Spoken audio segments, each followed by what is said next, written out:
think we can go ahead and start.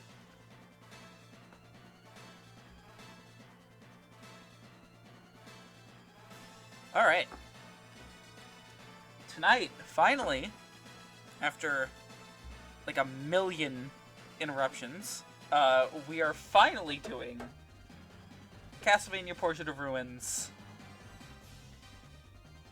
post-game. Finally. Hello, Robert. Nice to see you tonight.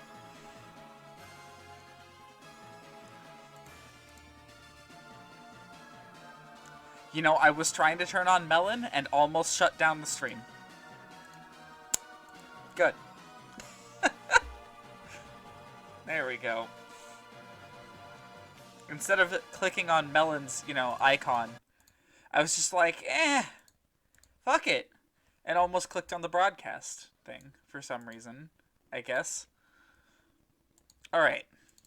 Pull up Portrait of Ruin here, and let me unmute Melon real quick.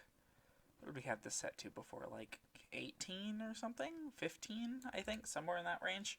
I had to mute it because my method of getting to the finale was muting it and listening to a podcast the whole time while I played through the game. Alright, so, a couple of things to talk about here. Getting into it. We go to our maps.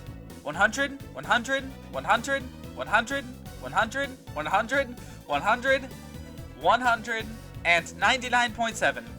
I'm missing a room. It doesn't matter. I'm not going to go hunting for it. It's not one of the hidden rooms. Apparently, I'm just missing an extension of a room somewhere.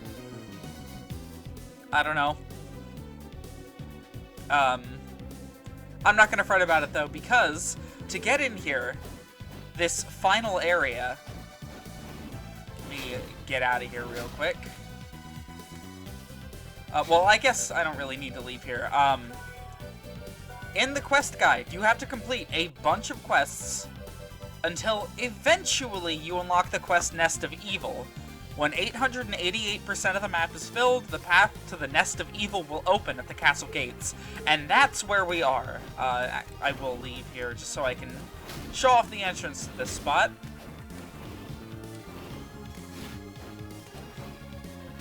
It's right down here, right at the beginning of the game.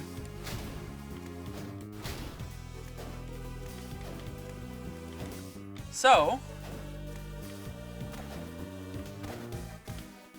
as we work our way down here, we've got a teleporter, and a save room, of course, and finally, the final portrait in Portrait of Ruin.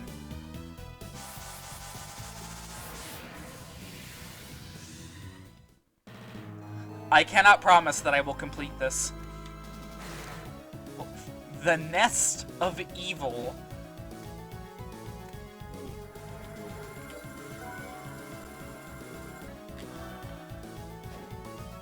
We will give it at least this entire stream. And if we don't make it, oh well.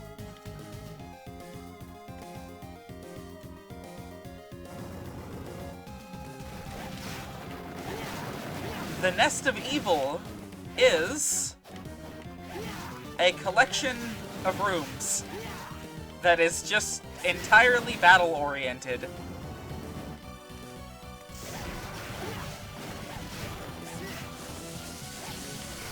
Got a demon up there.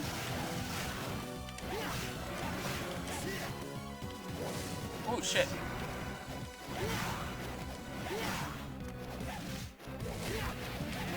We want to take as little damage in here as possible.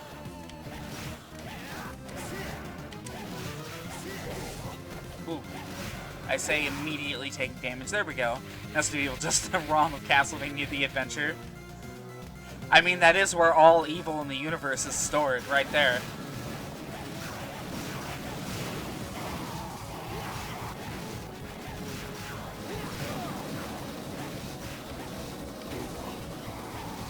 You know, that's why each Castlevania game that's like portable just keeps getting better.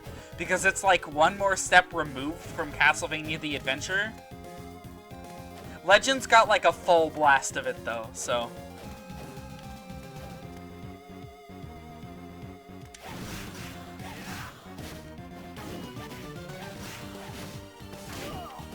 shit. You know, here I thought that was a rare drop.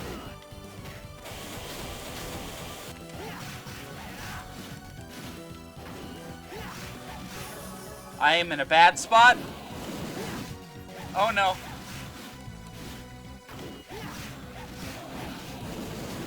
Or think about it, the more Castlevania with no continues sounds horrendous. Yeah. Final guard, huh? And this time we can't skip them.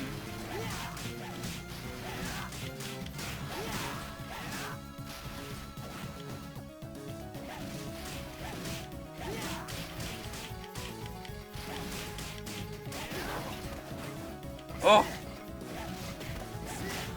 I guess, yeah, no, they really did have to extend that any way they could.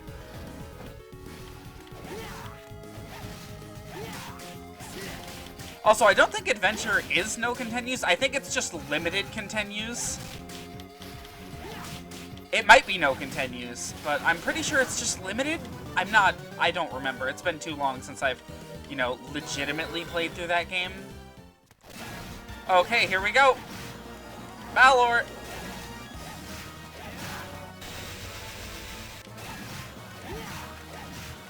Last time we fought him with a whip, he held up the stream for like a month.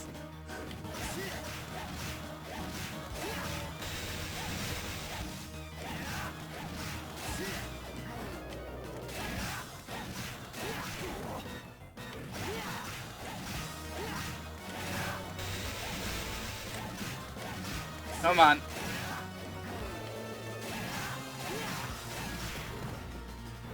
Oh.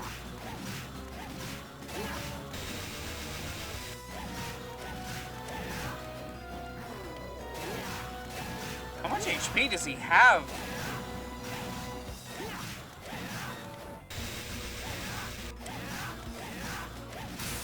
There we go.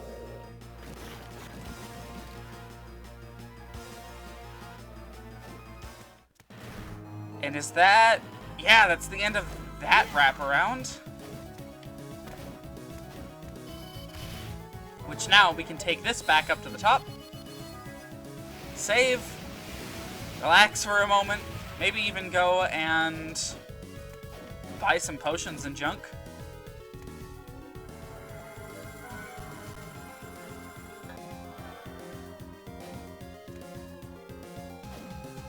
I don't know, let's go do that, just so we're properly equipped to move forward.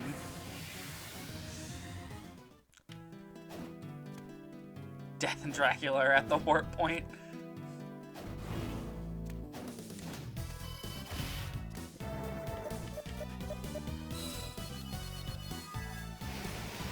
I could never get tired of this game's soundtrack.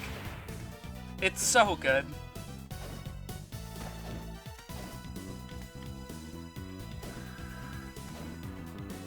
Sorry, Wind. I am tired of you. I'll make you a deal. I had to do so many stupid quests.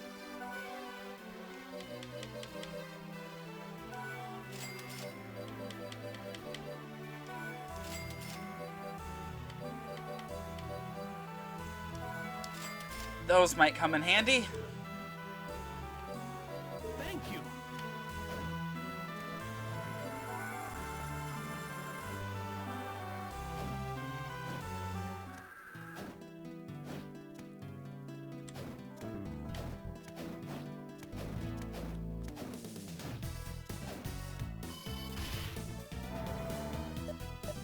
This game's whole soundtrack is just a bop. I love it.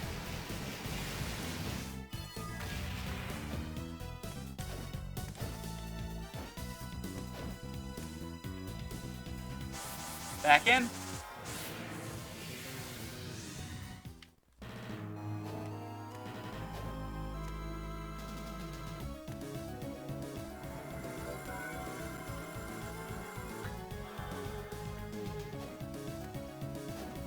Now, I have never personally finished The Nest of Evil.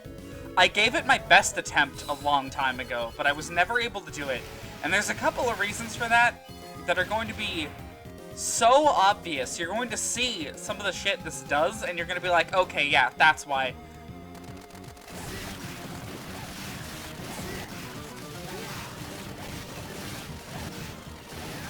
discovered while completing the map that these guys' shots can actually be knocked backwards at them. And it does quite a bit of damage. Shit.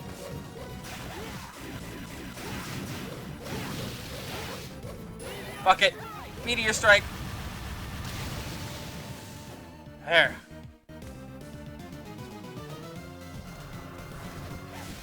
I really don't want to waste... Oh, shit. Actual skeleton blazes in this game.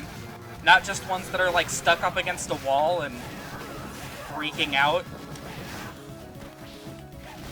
Cave troll?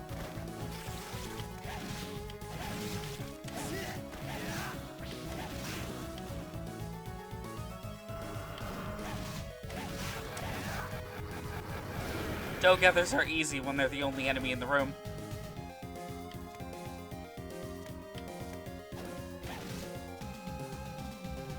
How are we doing on the map here? About, like, a quarter of it? Oh my god. Oh.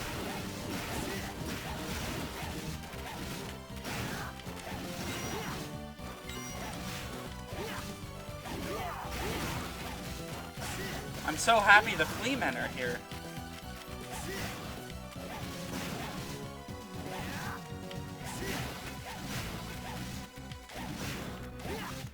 Remember back on the NES when these guys were ridiculously powerful?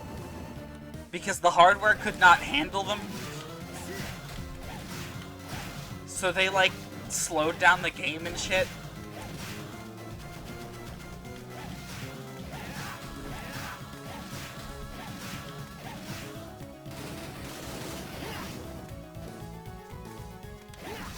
Oh! Hi, friend!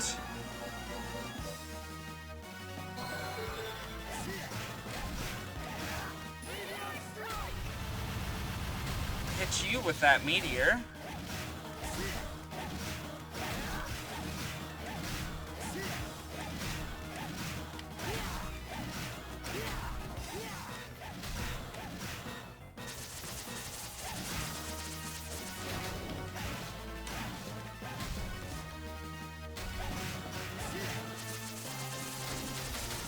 Sorry, Gurgoth, I'm too strong for you now.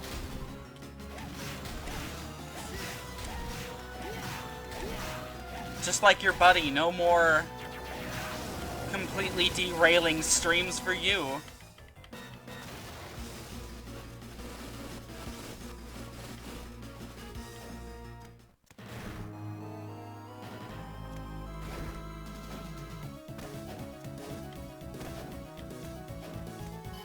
Another warp point.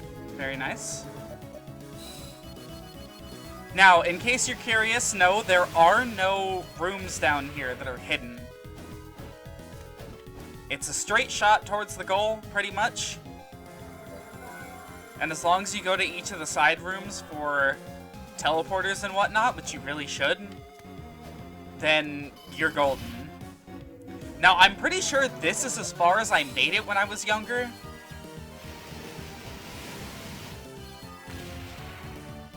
Level 40, alright, here we go.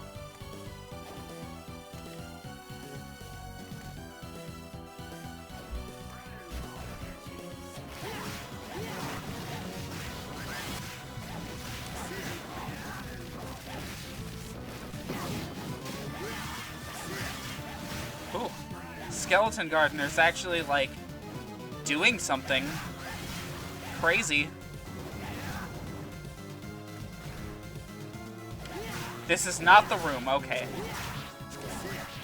Not gonna say it's not, like, here, like, where I stopped, you know, in this set.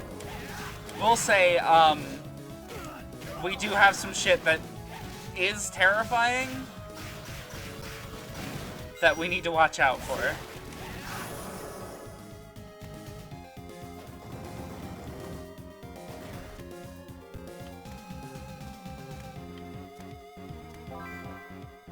Tome of Arms P1.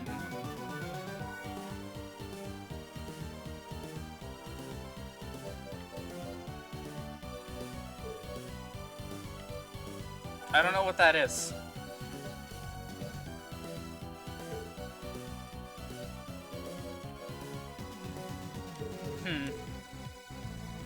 Must be important to, like, a side quest, maybe?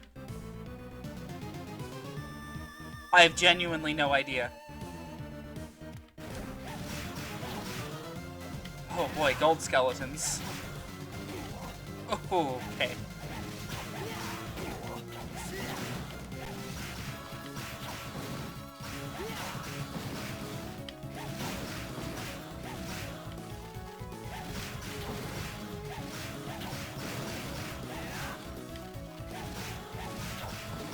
There we go. That's a pretty good way to deal with them.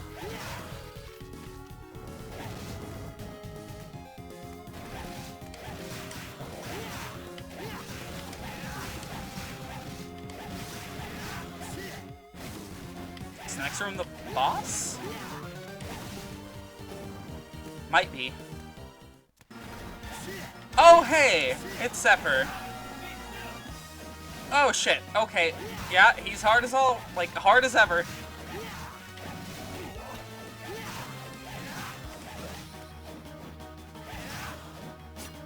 Mr. Dio reference himself.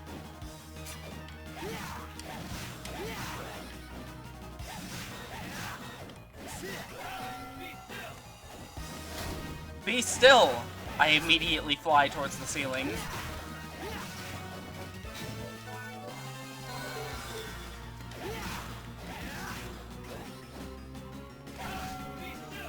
Whoa! He just missed. Like, completely. I was holding still, and he missed.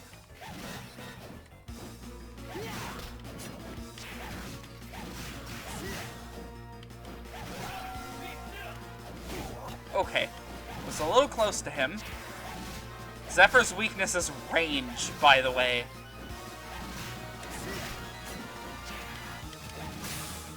There he goes.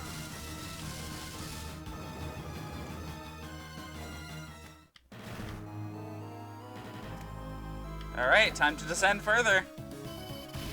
How far down are we? It's about halfway? Yeah, exactly halfway.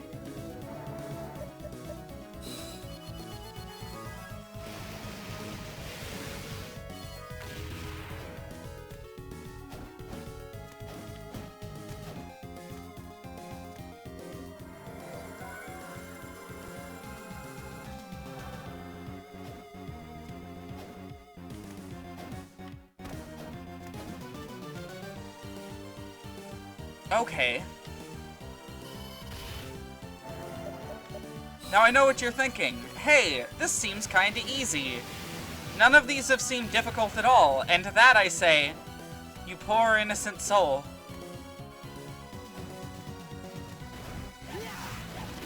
The shit they're about to start throwing at us is nothing short of insane. First off, I don't believe I've ever seen this enemy before. Yeah, no. This one's new.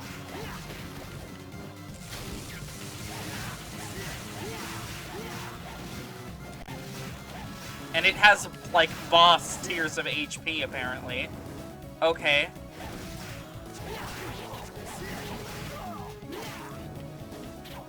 Did I just do the spinning move on accident? Never assume Castlevania won't begin fucking with you? Exactly.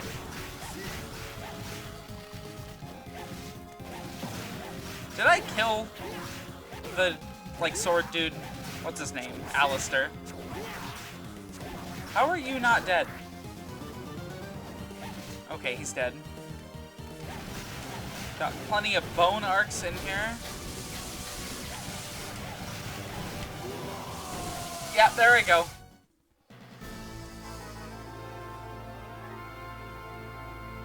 Okay, I'm not gonna deal with chat spams, thank you.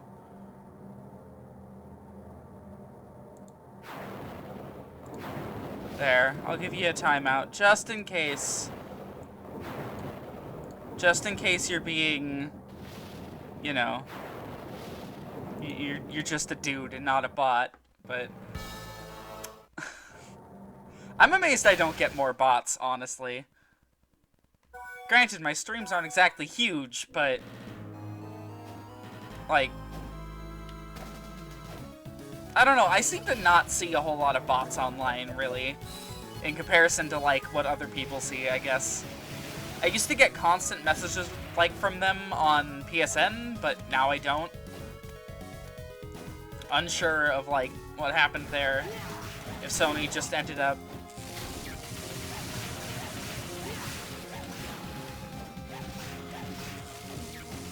like, dealing with the problem somehow, or, like, what? Oh my god. If bots wanted to get more follows, they'd post Escape from the City lyrics? Yeah.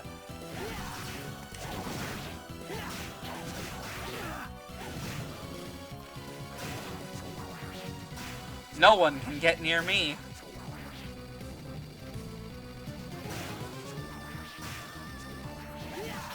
This shouldn't work.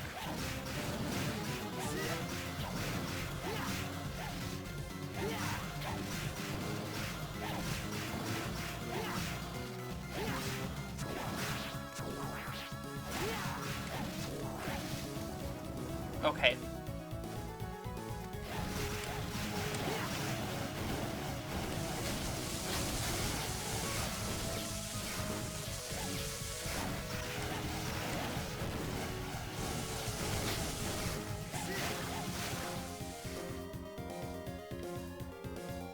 They just, their bones sit there?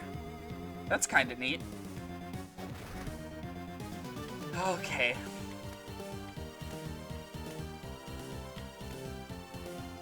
Any minute now it's gonna be, oh shit! Alright, Turbo Poison Room.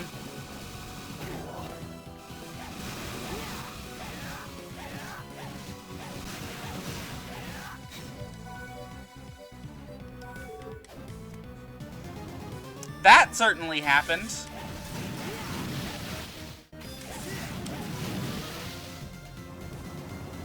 That room was just 2 of those. Oh, Agni. Okay. Agni? Agni? What is this one's name? Aguni. Oh, I hate him.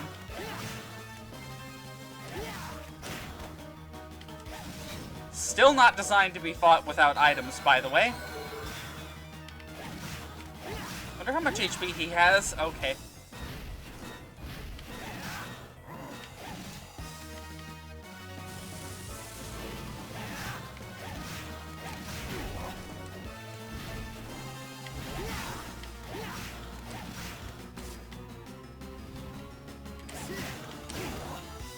Dario isn't here, though, so...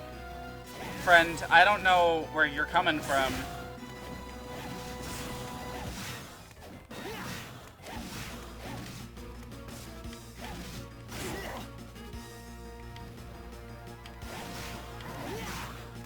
Take like one more hit from him, I think. And then I'll have to stop and heal again. I don't want to heal if I don't have to. Okay, I have to.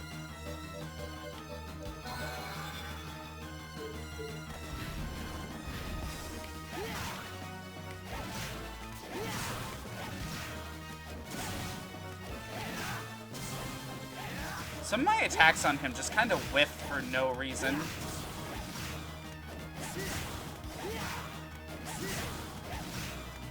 Okay. He's gotta be, yep. Watching Ratatouille, you remembered the stream? Well, we've made it pretty far in the nest of evil so far, so you joined us at a pretty good time. We are 64% of the way? Yeah. 65% of the way.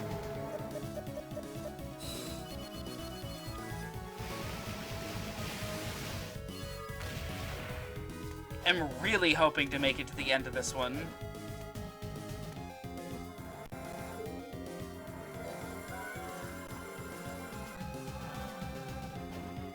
Although we're going at an alarming rate.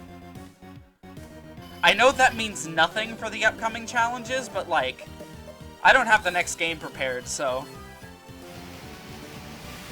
we might have to improvise. That rat did know how to cook. That was the plot of the movie, Jay. Fuck. Remember how this thing was a boss? Yeah, now there's 3 of them.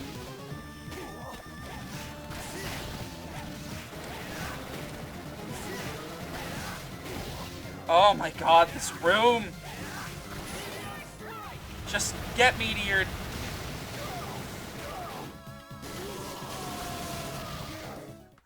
Like, what the fuck? Why would they do that? This was the last room I remember getting to before giving up on this place. And just moving on to Order of Ecclesia.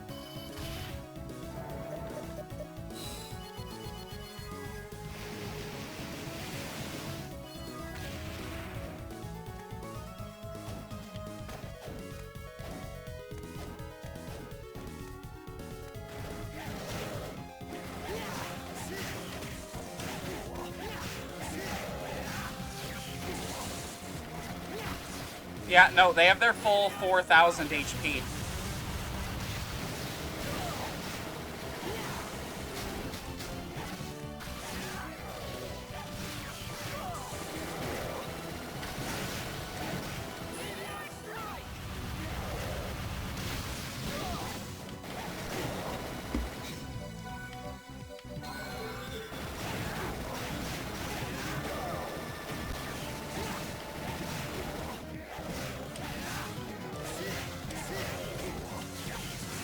Where that electric attack hits is random, by the way.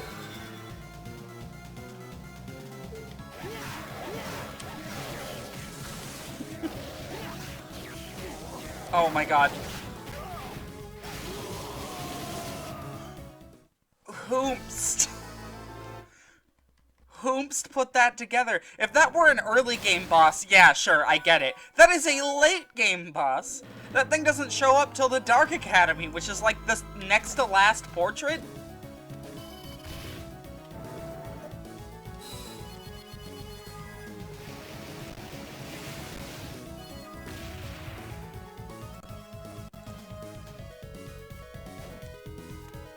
Whomst? I don't know.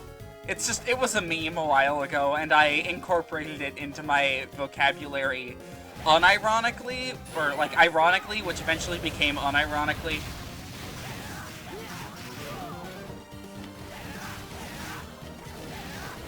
Oh my god.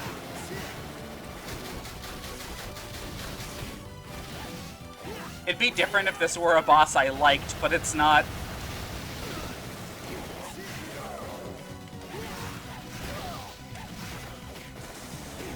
Oh my god.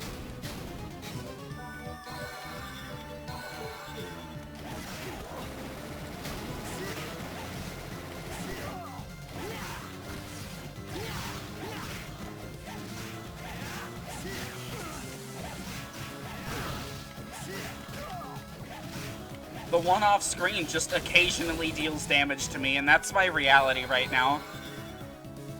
It's always associated with you since the only person I heard it from. I don't know, I think it might have been, like... I'd have to really stretch to remember where it came from. Might have been like a shoe on head meme, maybe? I don't even remember. Like, where I picked it up from. Almost out of high potions, and this is the first room!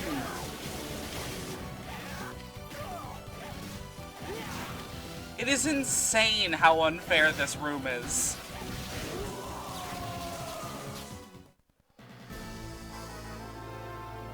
Oh my Lanta.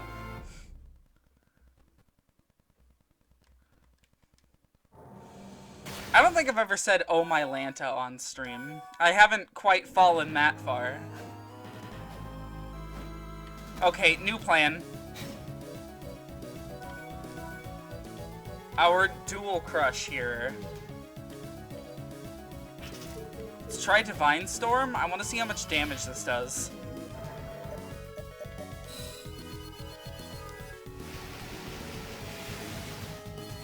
Because I did max out on tonics, so I could just special them to death.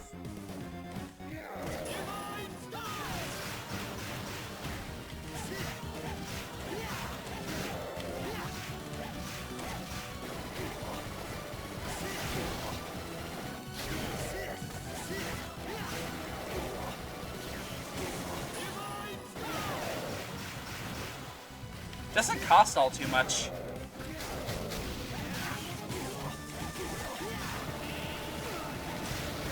Oh my god.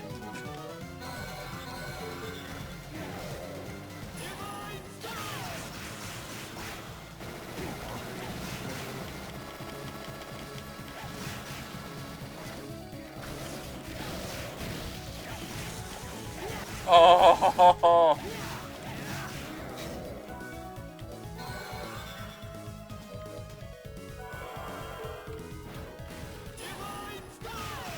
Please, one of them, die. Just one. That's all I'm asking.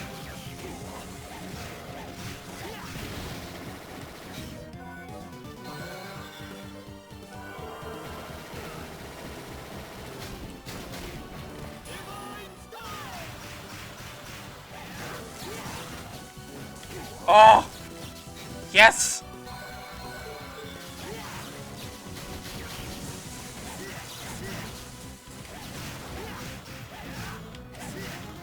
I can deal with one of you.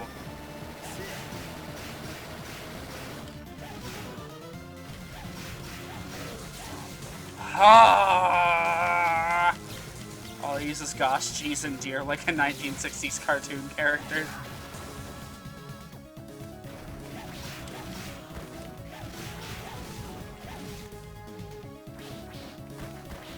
I'm gonna Divine Storm these guys. What the fuck was that? I think Meteor is just a better ability, honestly. So I think I'm gonna be spamming that one. Their lesser known thing? Ah, yes, the electric attack. That apparently insta-kills. Can't say I've ever been hit by that before. Note to self, don't rush that room. Neutron bombs, and that's what it does? Oh. Yeah, hi, you two.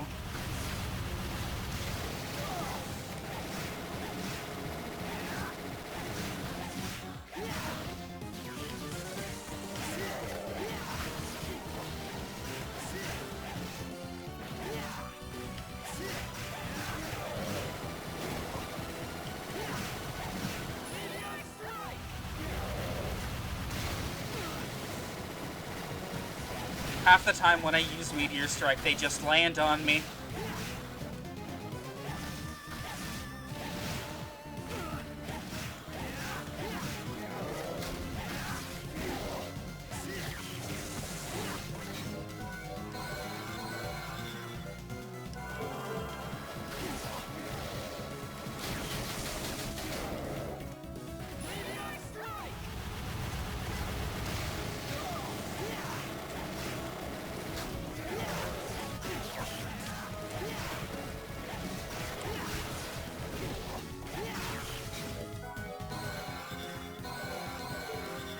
What did I just use? I just used a fucking super potion, god damn it. Absolutely did not mean to do that. I'm considering letting them kill me. Because we need those. In fact, I will. We need those bad. Says checkpoints what you can say for the 100 trials in Paper Mario games. You know, that's true. It is very nice in that it gives us checkpoints. Try to dodge an attack and kept moving into its range. Yeah.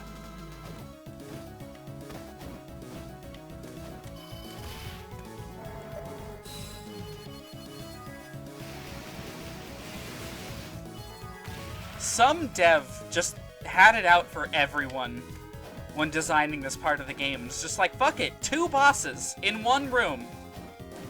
I don't give a shit. He's gonna land on me, and I'm gonna wow, from both of them.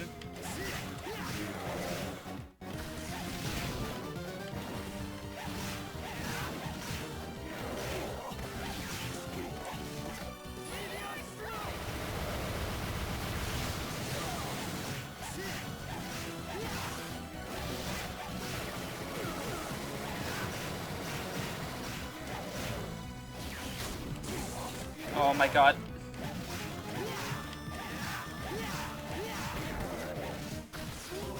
Okay, I tried to pause. Nope.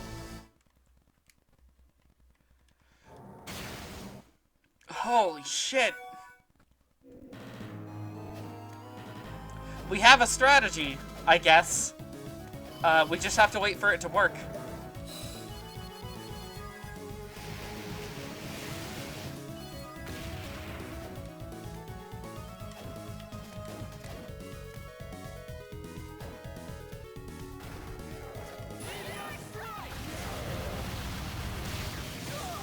Thanks for landing on me, Mr. Monster.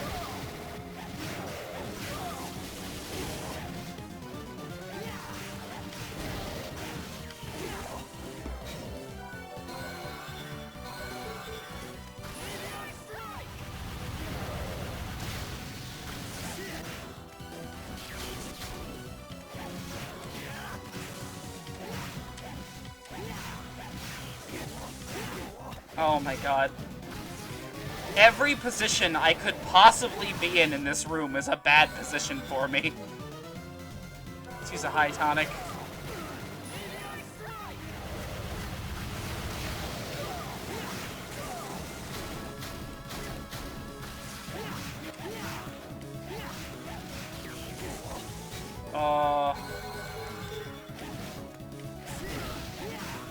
Like, God, this fight is just evil. What the fuck was that? Oh, I hate this. I always get stuck here, every time. I'm gonna make a save state, so we don't have to keep doing this over and over again.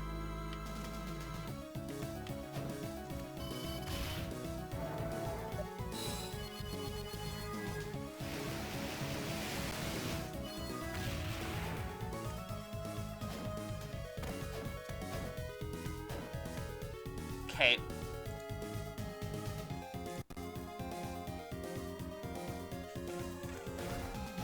Fuck. Fuck this fight.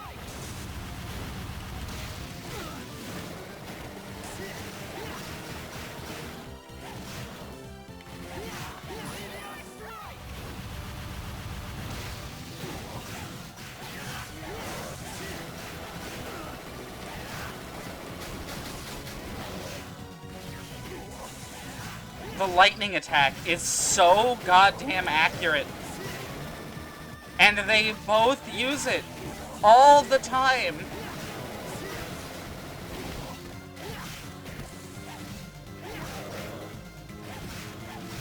The fuck are you... Like, what is this? There's another tonic here.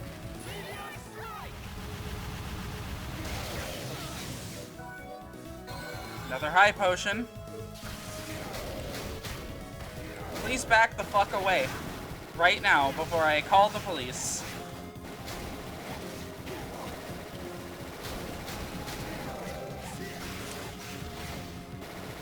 Oh no. That thing should not have hit me, and yet here we are. Wish the other one would get close. There we go. Fuck it. Oh, they're dead. Oh, thank God.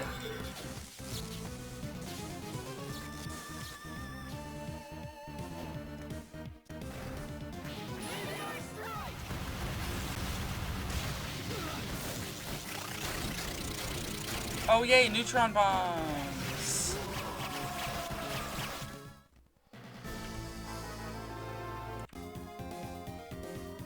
Oh my god, of course the room after them is also really difficult. So, like, getting through it once isn't enough. It'd be different if these things didn't have boss stats as well, you know? But no, they have the same exact stats as the boss version of this enemy.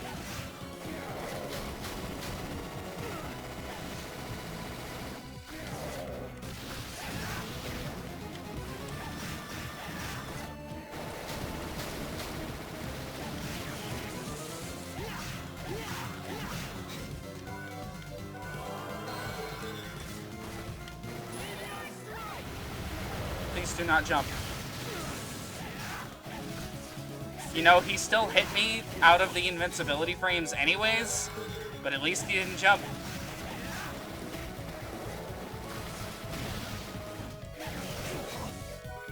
Dude, fuck this area. Come on.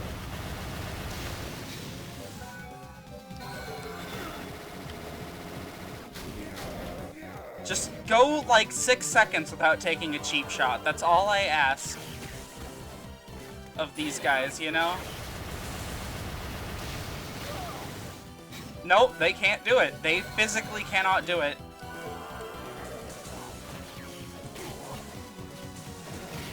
Oh. Finally.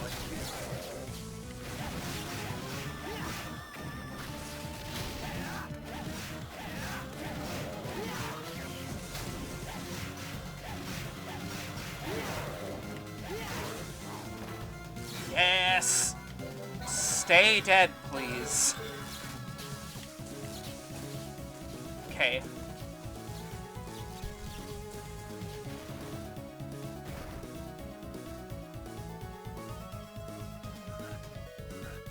I'm terrified to move.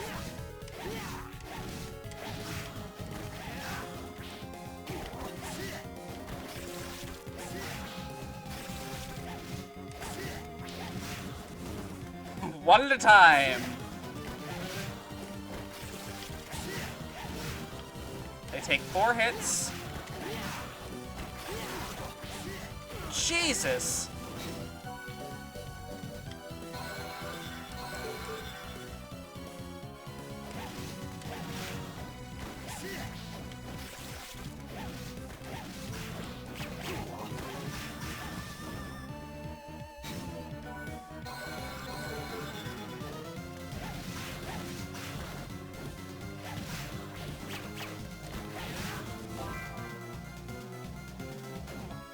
What the fuck is a Jaman Iberko?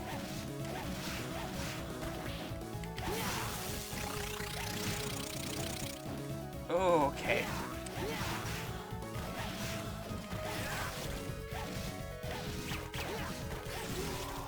Oh my god, I hate this game. Don't jump, don't jump, don't jump. Motherfucker.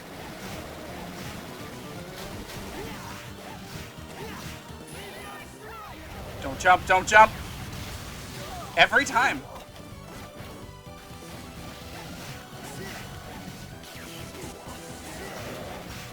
What are their patterns?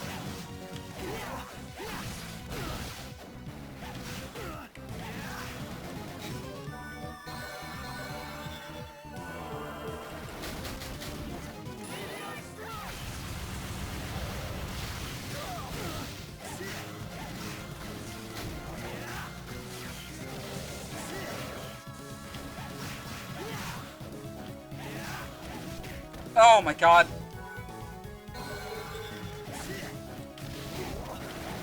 Oh, I hate them so much.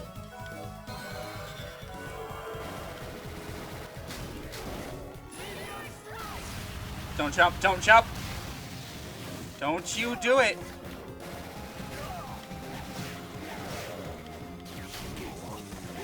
I swear, no matter where you are, that hits you. Oh my god. If I could just kill them with minimal, like, item use, you know, I would save state again.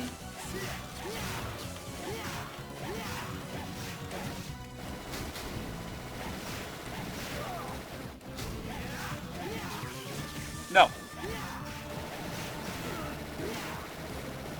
That was the spin move again. I don't think I'm trying to do that.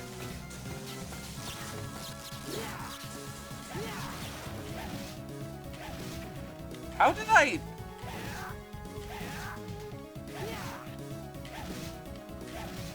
Okay. Okay.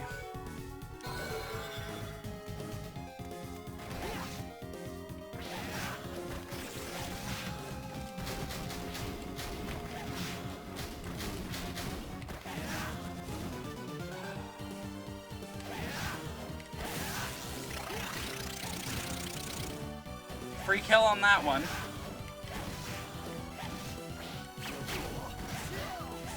God, that move is so cheap here. They deal an entire high potion's worth of damage whenever they hit me.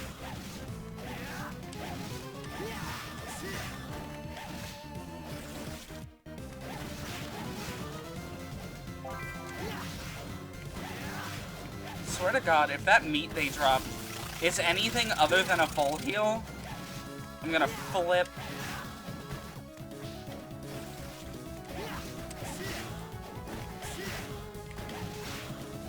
Oh my God. Almost there. Maybe.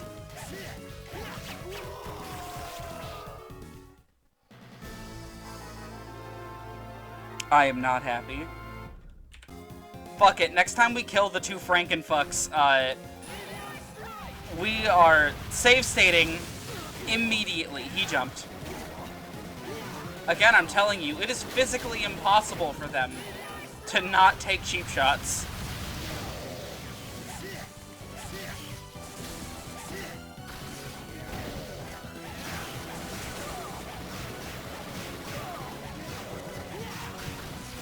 Oh, okay.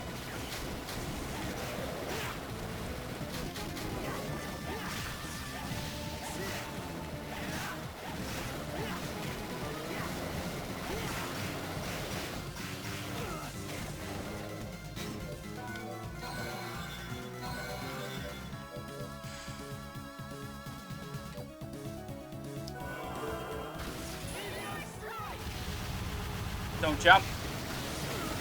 Okay, good.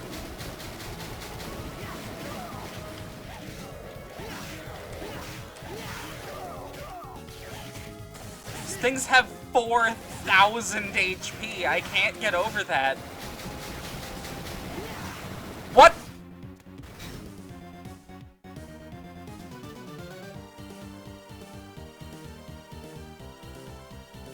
The fuck? Is that supposed to happen?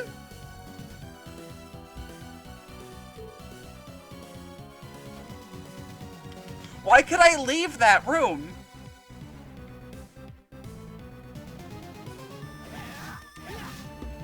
Well, one hit from these guys will kill me.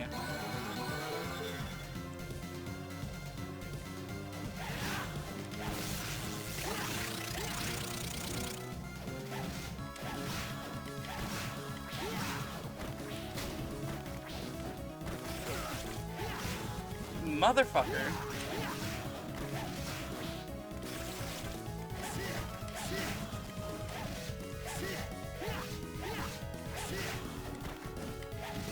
I think 1,000 daggers could take out this room really quickly.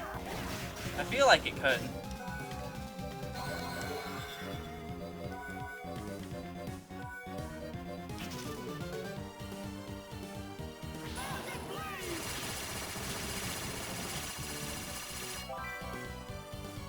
It can.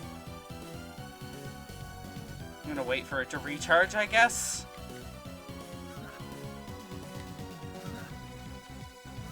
We can just listen to Jonathan laugh in the meantime.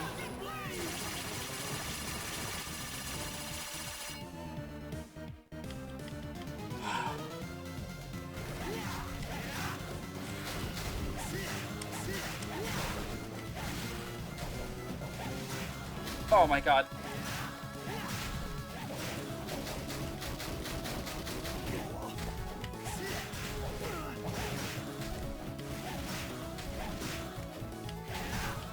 I don't know where he's making me back up. Okay, just to the end.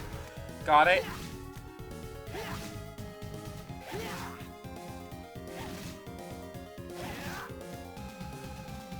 Okay.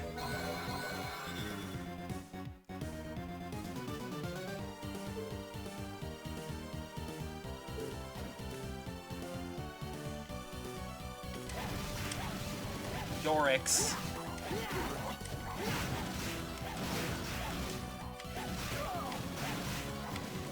Oh my God. I just wanted the spade. Rippers, okay, and Nixes.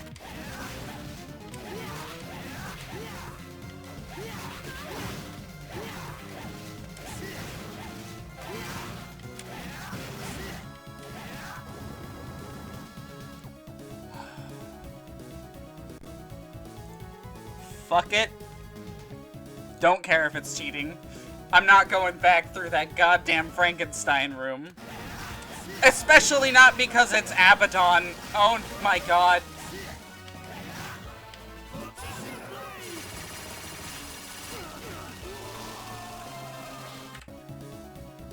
What?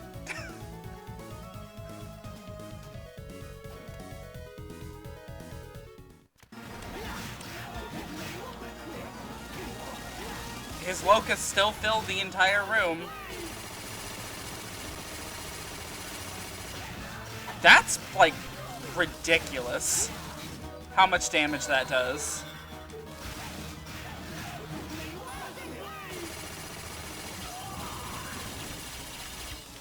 Oh my god, eat shit, Abaddon.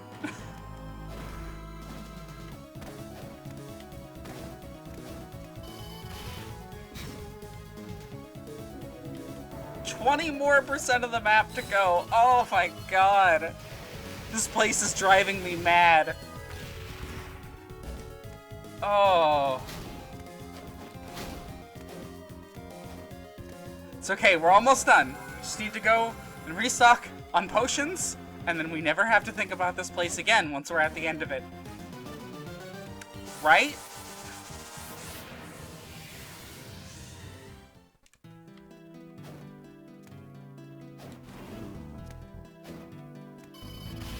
Am I even close to leveling up? No.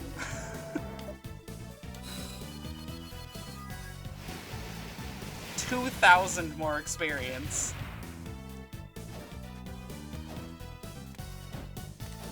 That's like 4 entire rooms of that godforsaken place.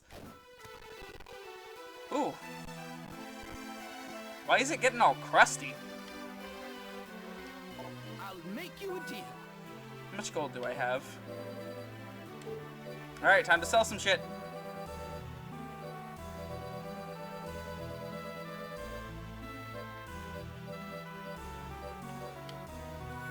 Sell that. And that.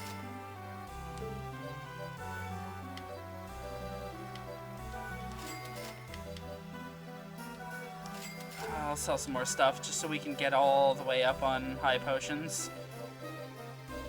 We won't be needing any of this garbage later anyways, so... Okay,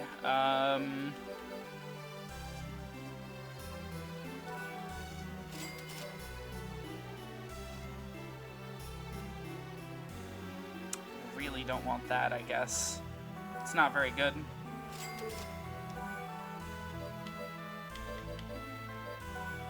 Oh my god, I need another 1,000.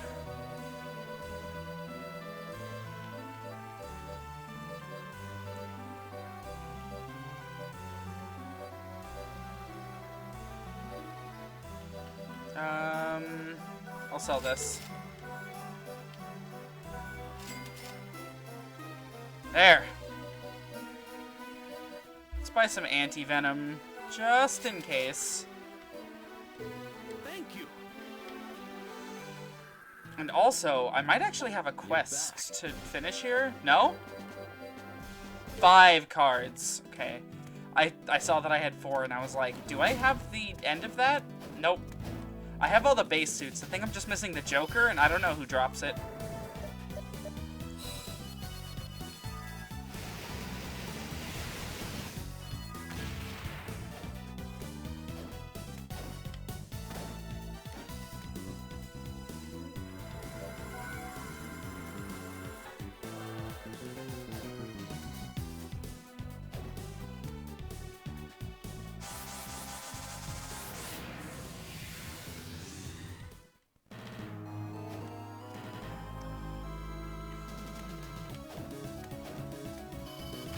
Back to the pits of hell.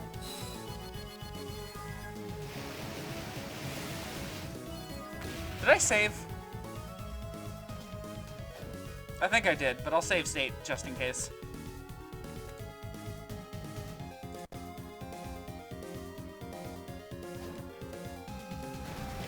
Oh.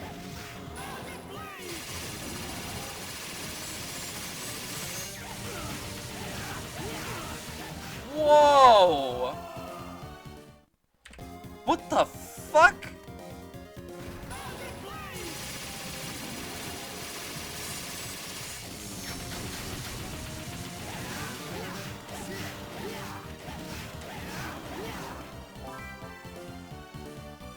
Why did he drop music? So what is that thing's name? Ducius. Okay. 2000 HP. Ooh, gives actually like 1200 experience. And yet my 2 next level meter has not moved. Good.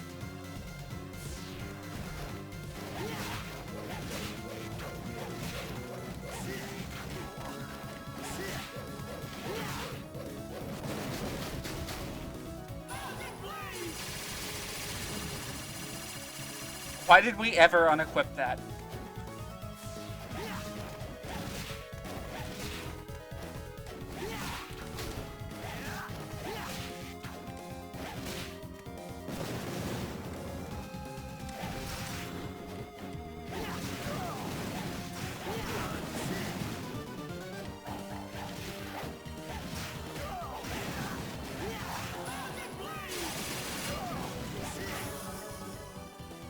Wow, they actually managed to cancel that by hitting me. Did not know that was possible. Tome of Arms P2? That has to be like a quest.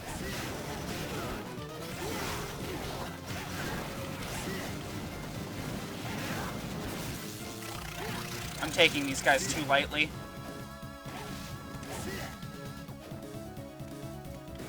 Hi, Malfass.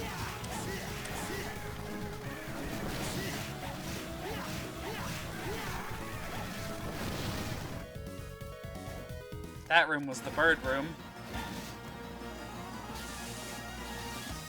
Are we there?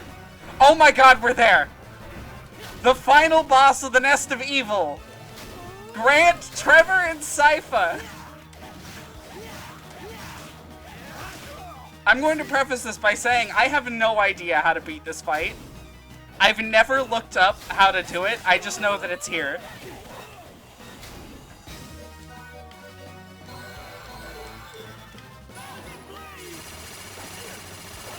Grant with his trusty whip, yeah.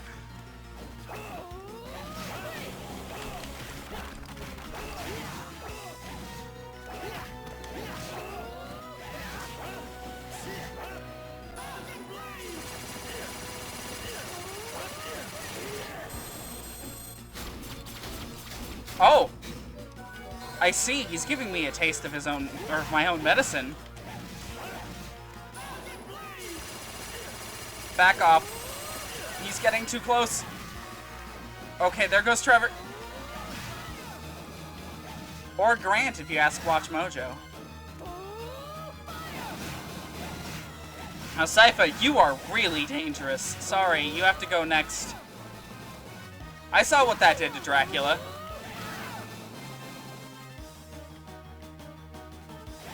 Why have these three been, like, corrupted multiple times, you know? Like, I feel bad for them. They're never allowed to just rest.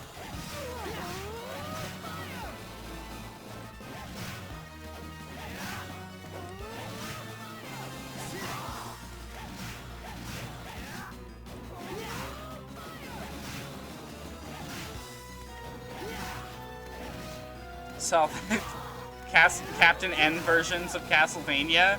You mean Simon, who looks nothing like Simon?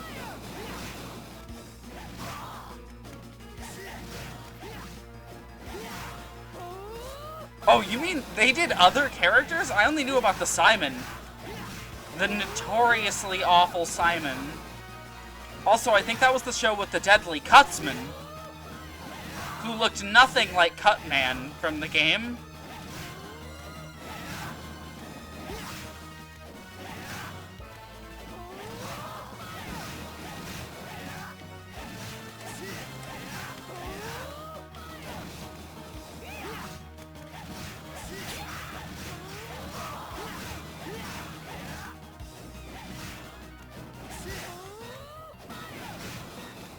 Oh god. He is pushing me closer to her. Hey, Grant's dead.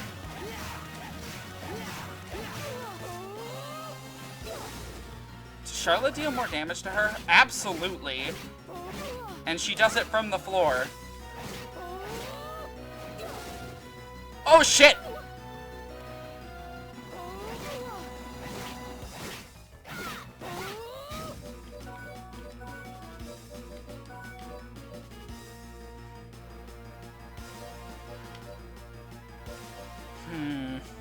Dracula's whatever. He's like stereotypical cartoon Dracula, which okay, but then there's the Castlevania 3 episode. I can't even imagine.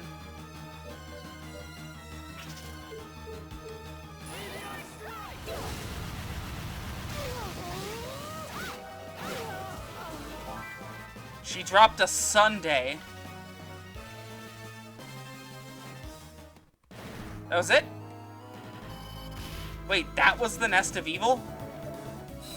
Why was the double, like, those two rooms with, like, you know, the Frankenstein monsters and the cave trolls? Why was that the hardest part of it? I feel so ripped off.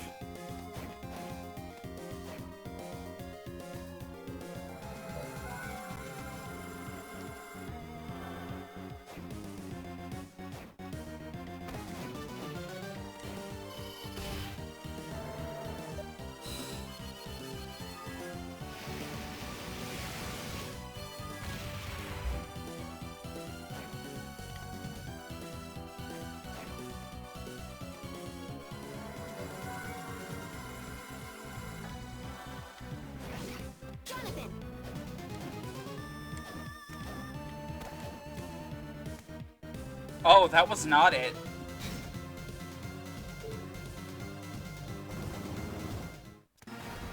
Huh? Charlotte! What? Oh, it's a doppelganger!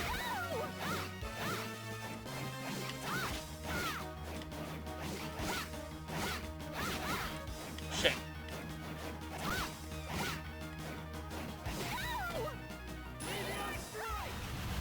This is gonna do some weird shit, isn't it?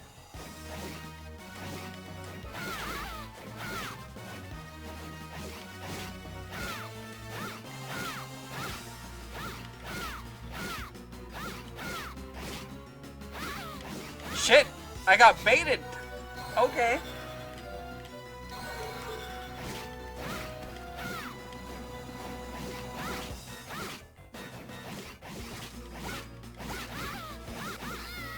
There I go. In that episode, it takes place after Castlevania 3, so Trevor's long been dead. But you see his face on a tombstone, and he's basically Captain N. Simon with brown hair. Sypha raises from the dead, and Sypha is an old man with blue skin? Alucard? Oh no.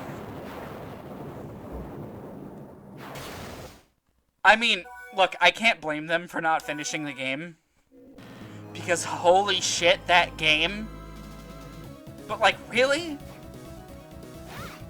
Like, I'm certain if you went to Konami and was like, hey, we want to make an episode of our TV show about Castlevania 3, and we're going to include Sypha, they're going to be like, okay, let us approve the character design, or something like that, you know? Oh my god. Now he's Jonathan.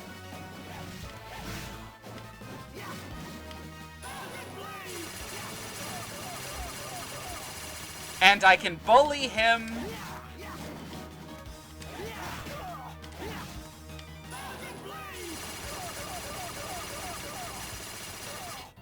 I wonder how much HP it has.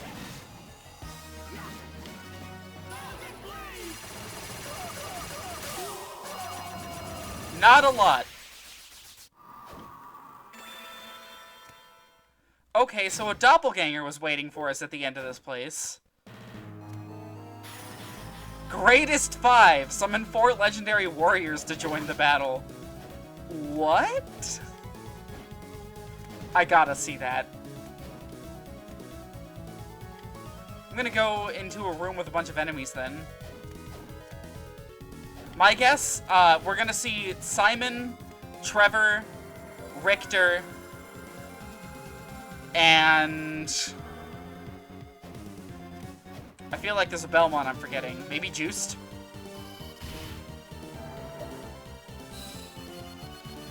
Let's see, he's a totally tubular skateboarding teen with a bat, sunglasses, and a radical accent who Dracula sees as a disgrace?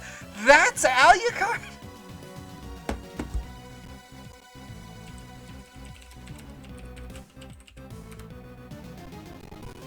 What the fuck?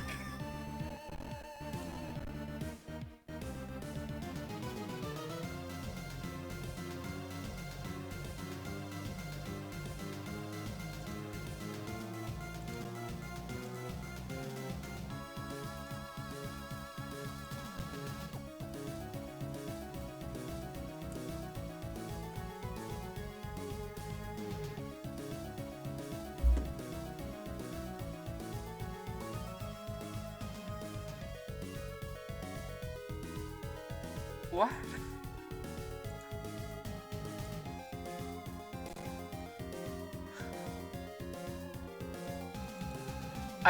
I don't know how to process this. I just don't. And Grant, the best part, Grant still isn't there. Our poor boy. He never gets adapted into anything. Oh my god.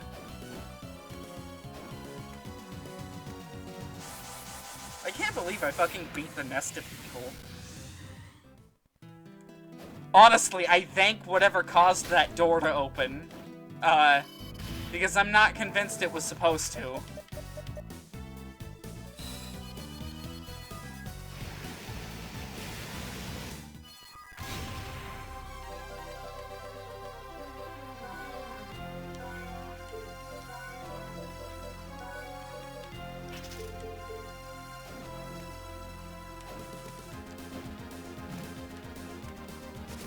Alright.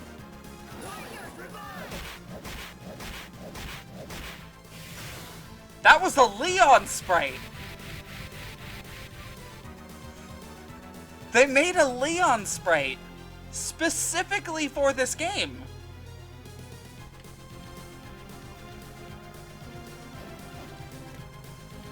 Most shocking thing, Captain and Alucard sides with Dracula in the end? What the fuck?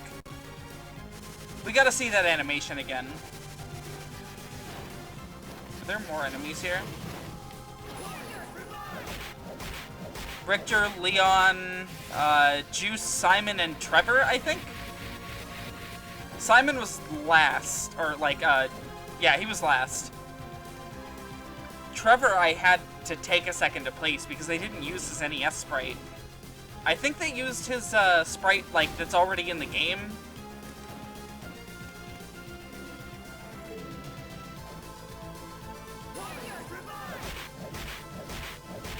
No, they... Oh, no. That's Simon, and then the last one's Trevor, because the last one has red armor. Yeah, if only. Christopher and his weird, lame, like... horse leg, you know, like, the weird, deformed one. I guess, all that's left to do is to show off the bonus modes, then. If you're worried about us, please don't be. Oh, I can't even talk to her sister.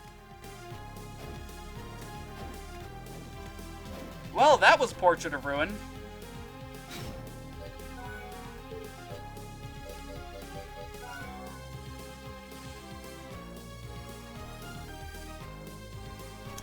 It's bothering me that there's still one room missing, and I just don't know where it is.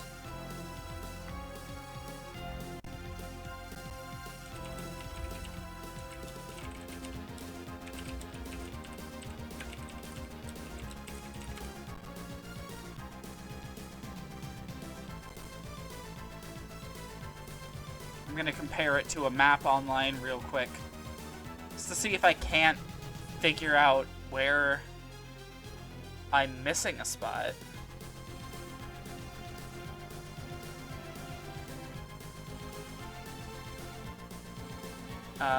Nope. Not there.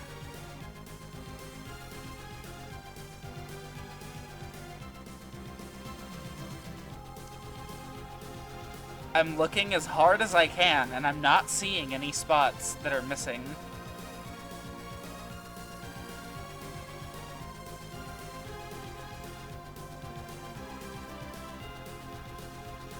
Huh.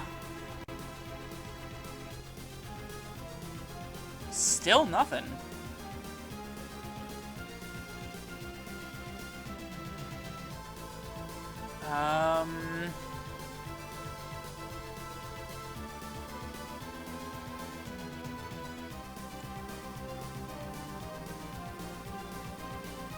No.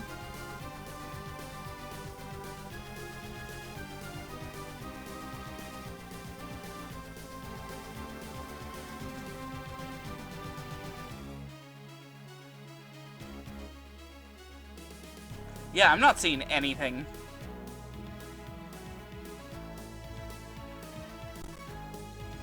Heard that the reason Captain N had such an awful representation of the characters was because its creators got almost no feedback from Nintendo of America ever, so they had to go off of what little they could use for reference, and in most cases just completely winged it. That sounds about right. Hold on.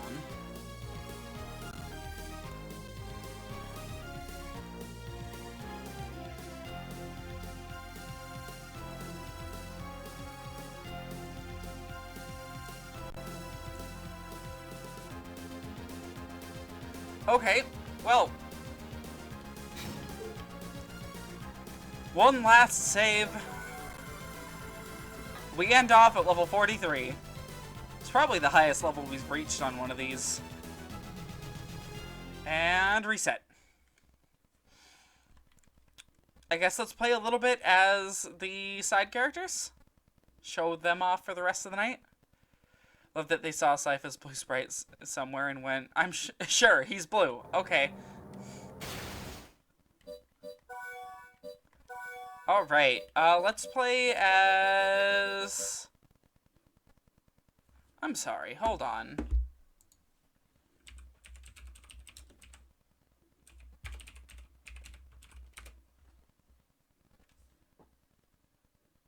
That's misspelled.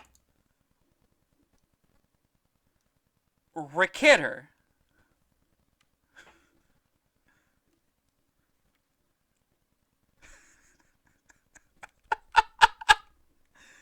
What the fuck?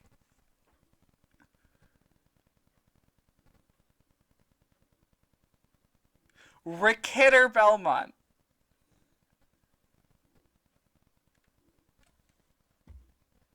Holy shit.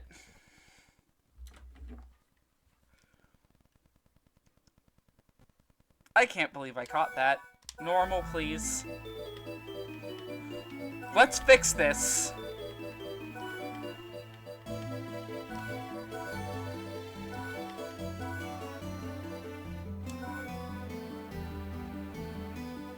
Yeah, okay, Rickidder. I'm gonna draw another Kirby. Here we go. I left no room for his appendages.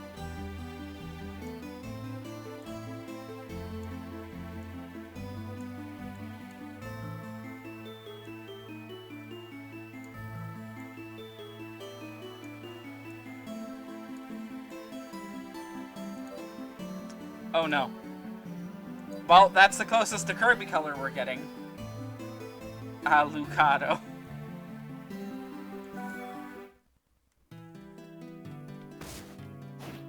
Alright, Richter and Maria.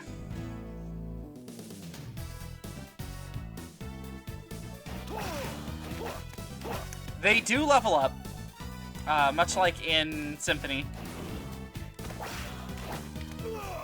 Okay, I'll just take that damage. I want to go up here. What's up here? Nothing! Yay!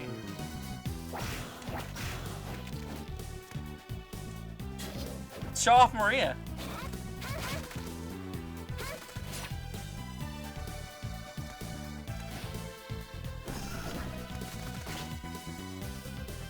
No bats are allowed to live here. That one tried to escape, so I had to hunt it down and kill it mercilessly. You guys understand.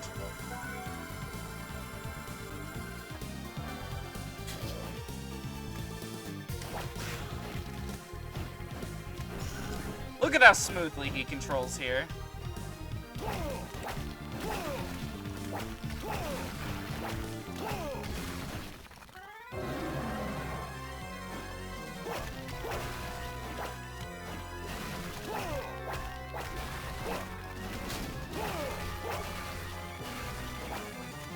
Literally don't even need to fucking pay attention to, like, anything that's happening.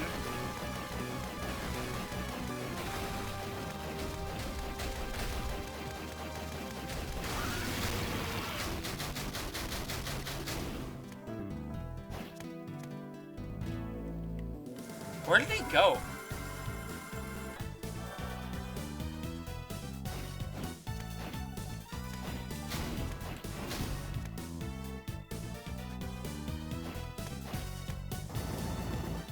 Richter's here to bash up your ceilings. No, this isn't Richter, this is for Kidder.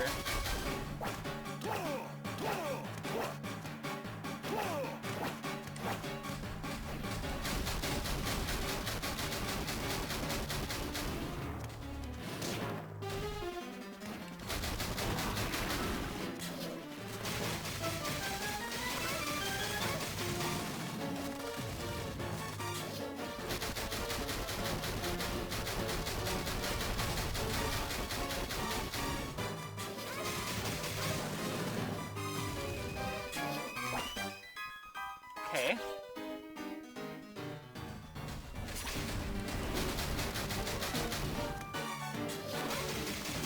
You like how they've still, in like the North American market, never used that updated Symphony sprite? It's great.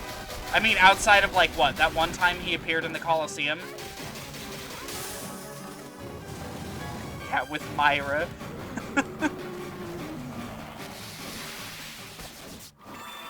Look at that, we went from level 1 to level 6 instantly. I skipped a portrait. I maybe should go back and find it.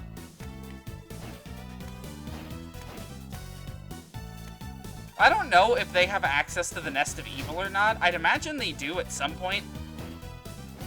So updated sprites weren't even bad, just maybe needed some polish. Yeah. They've just not used them ever. They didn't get the DS treatment.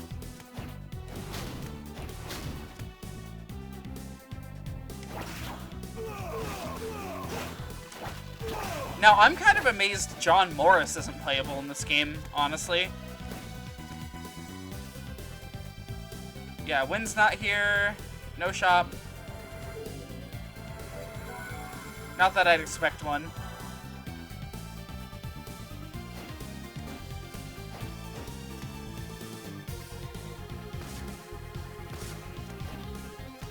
Alright, in we go. I'd say we'll probably finish this portrait, and then move on to the next playable character. My damage numbers for that guy didn't even show up.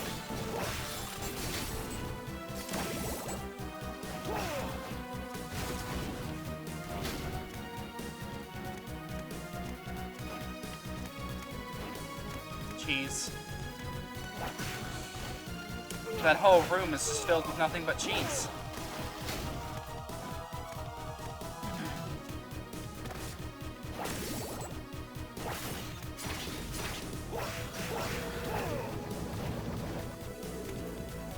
How do I switch?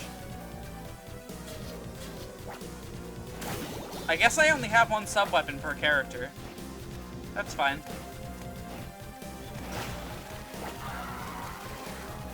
Oh, no, select switches it. Got it.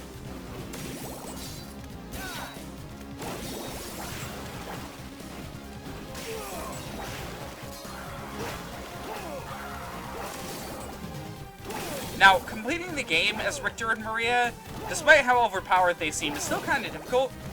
Because as we saw with Julius mode, there are no healing items for them. None. However, sadly, there is no secret special, like, super final boss for us this time around. So no reason to throw ourselves at it over and over again. Still very salty about death.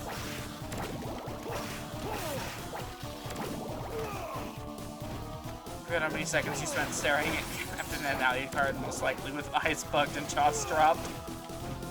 Yeah. No, that was pretty much my expression.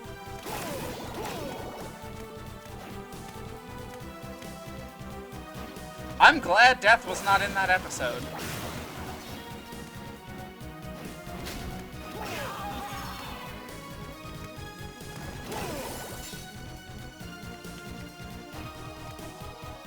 Okay.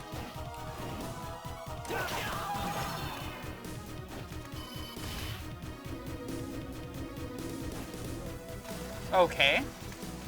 Guess there's only one route through here.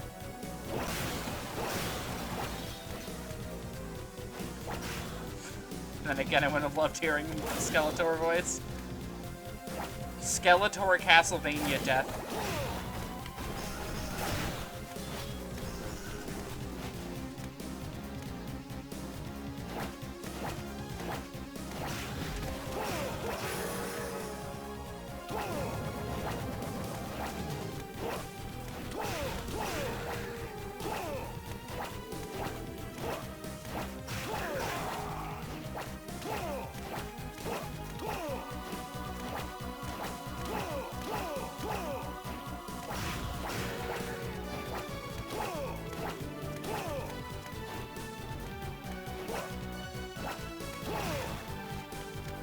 Save point?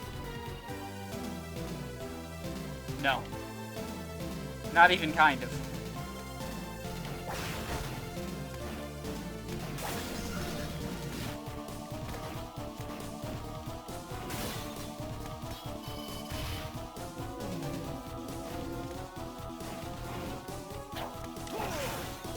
Warp point, but I'm not warping backwards.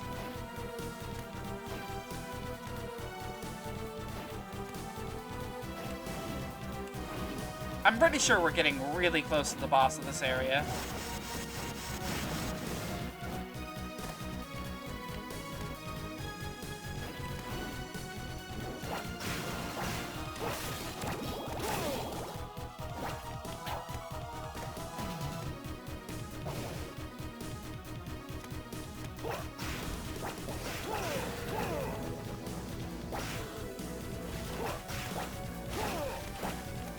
Damn, imagine if Richter could always kill axe armors in one hit.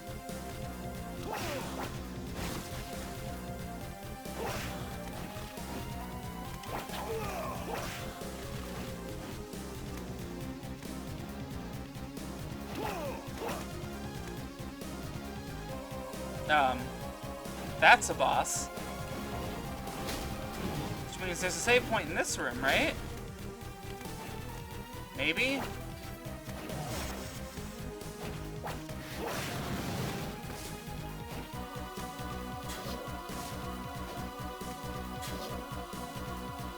Okay, she just, like, passes through them. Got it.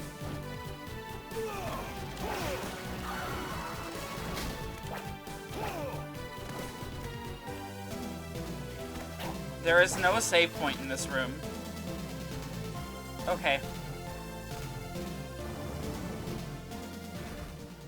Oh, right. This thing. Blast from the past for Richter here.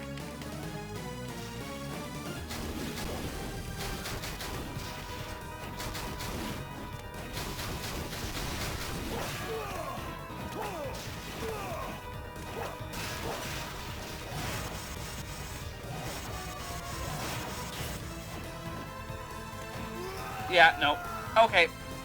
That's enough of Richter mode. Brings us back out to the title screen without having to reset. How nice of it. Alright, now the Sisters mode is interesting. We're gonna be named...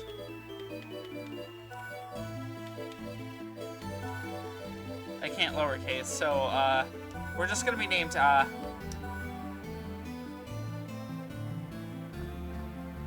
and here, I'm going to draw...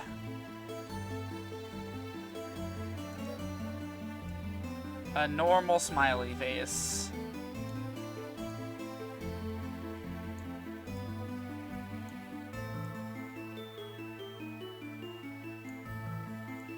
There. Look at how happy he is.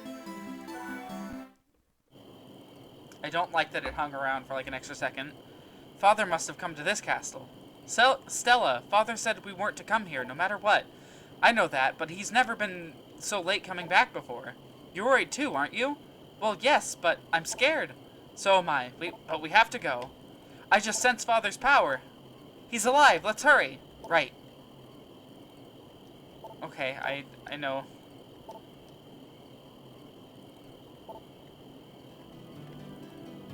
Whoa.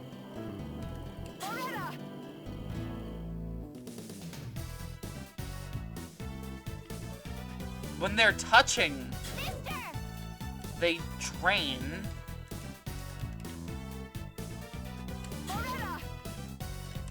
How do I... How does this work? None of my buttons do anything. Oh no. It's on the DS. Of course my buttons don't do anything.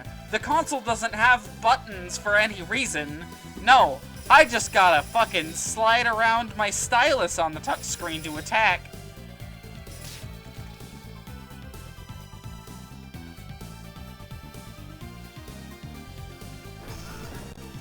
Oh shit.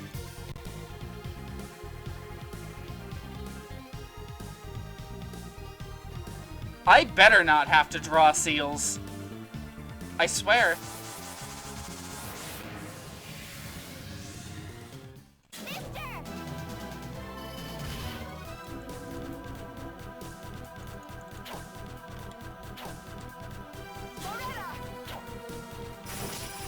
I cannot get Stella to attack.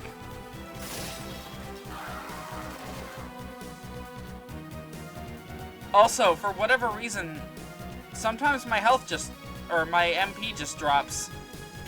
I don't know why. Oh, floating drains it. Why? That's just how I move.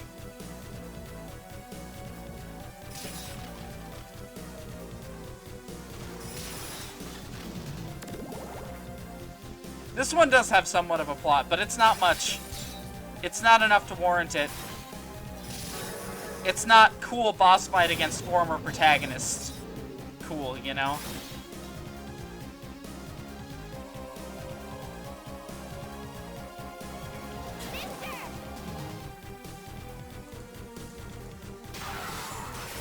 Oh.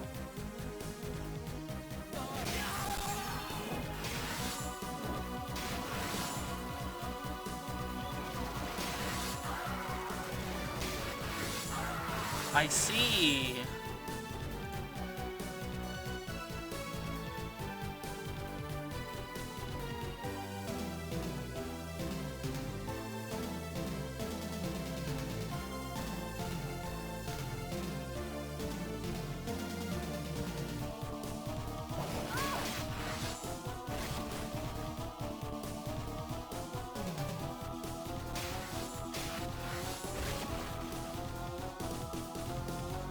Wow. Well, this is certainly a game mode. I can't imagine this is very fun to do on a regular DS either. It is a really bizarre playstyle, honestly.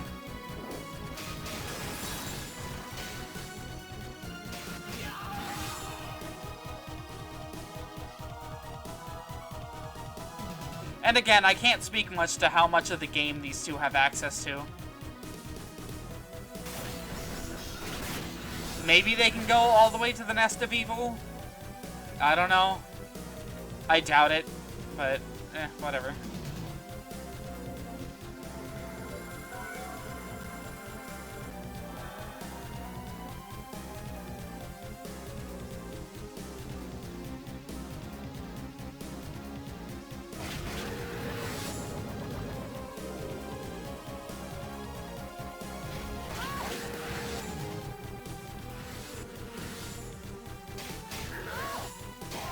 That guy's still broken.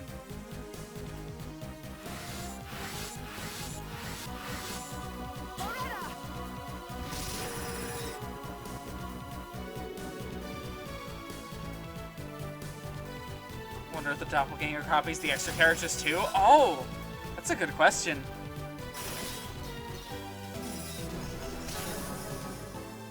If not, like, if it still just copies, John and Charlotte, that'd be really cool too, honestly.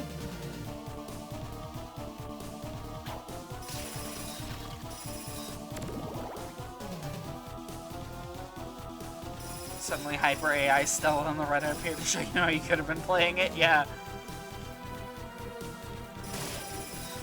And the great part is that fight would never end. Ever, because you'd both be resisting ice.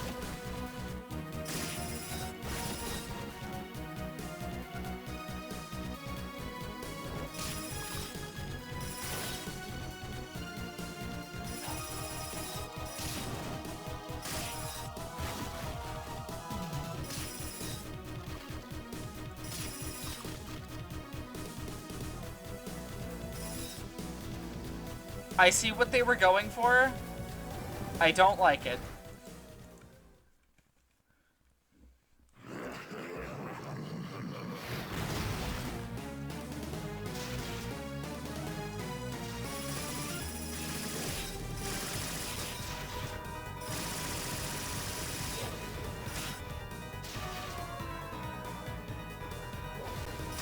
I can't even duck.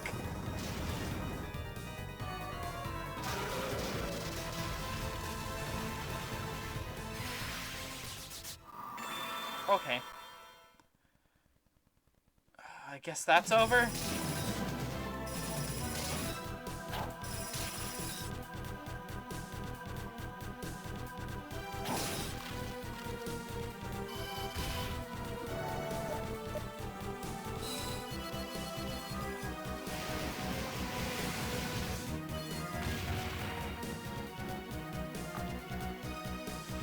Oh well, we don't need to go all the way through this mode. At this point, I'm just padding out time so that we don't have to move on to the next game tonight, which, you know, it's a little late.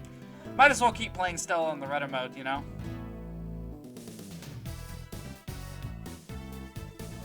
I think maybe enemy placement or even types should have been changed to accommodate for them. It really should have, but, I mean, this is just an extra mode at the end of the game, so...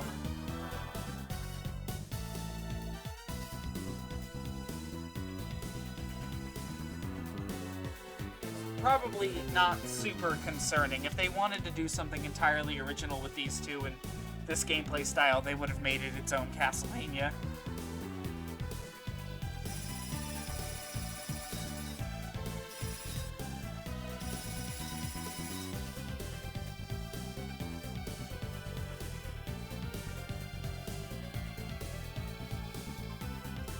These two are very strange. Knowing a man they spent precious development weeks fleshing out all-important Sisters mode? Yes. Come on, Iga. Flesh out Sisters mode more. What? Finish the main game? No? I mean, it's a neat idea for a mode. Honestly, Castlevania is always really stellar for, like, optional characters and such. But sadly, it is now time to put this one to bed. Permanently. Honestly, this is still, like, my favorite Castlevania. For a lot of reasons. It's not perfect, mind you. But it is definitely very good. Like, do I wish Charlotte was a little bit more usable? Yeah. But that doesn't detract from how good Jonathan feels to play as, you know? Whips finally being, like, a really good item in the series again. Excellent. Amazing. Love it.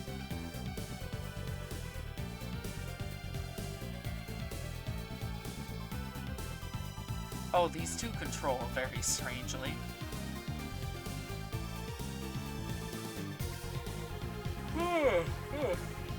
Well, I'd say it's time for the post-stream.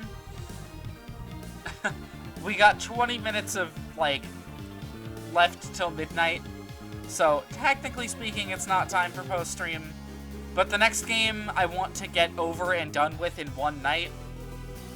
Find Morningstar and Symphony of the Night is a very meh-tier weapon. Yeah. Meanwhile, in this game, like, the best weapon in the game is the Vampire Killer. At least as far as I'm concerned.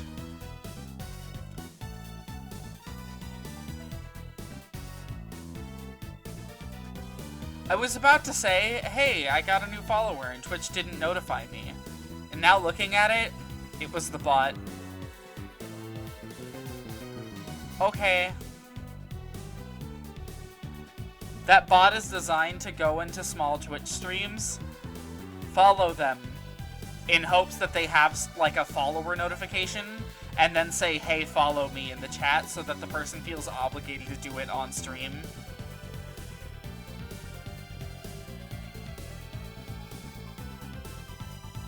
I'm 100% willing to bet. I don't know what it wants. It's probably just like... Oh, you know what it probably is? It's probably one of those accounts that people bought to get subs for, like followers for, and then they sell it on like eBay or something. That's probably its end goal. It's like, ooh, look at this Twitch channel. It's already got, you know, a bunch of followers. You just need to buy it and go live. People do that shit all the time.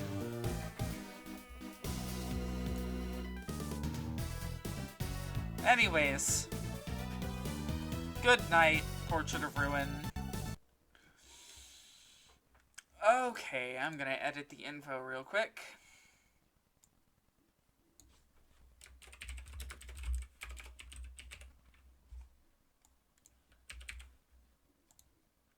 There we go. Honestly, I really hate that shit so much. I hate bots. I don't see them very often, but they're really obnoxious when I do see them.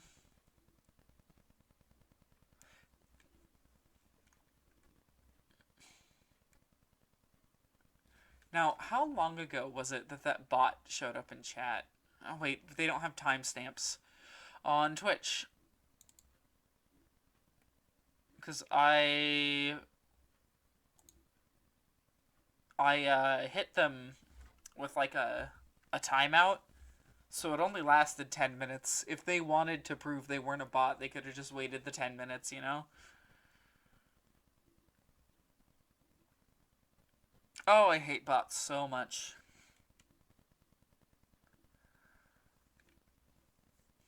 Now, I highly doubt there's any Castlevania news, but I mean, we can look into it, right?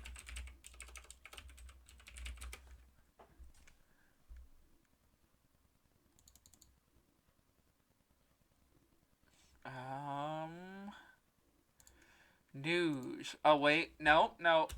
Minus Netflix. Fuck off, Netflix Castlevania.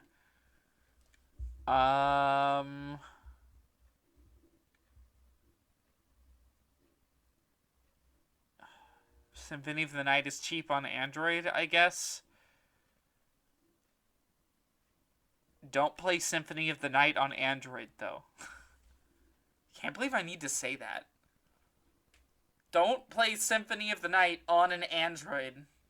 Wasn't even a sex bot, just a plain old ordinary bot. I don't want sex bots in my chat.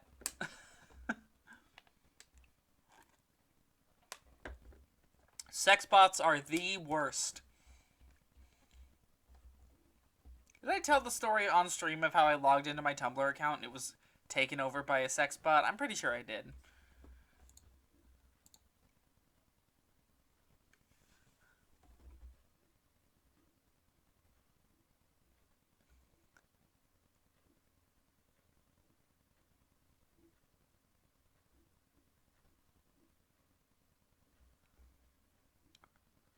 Yeah.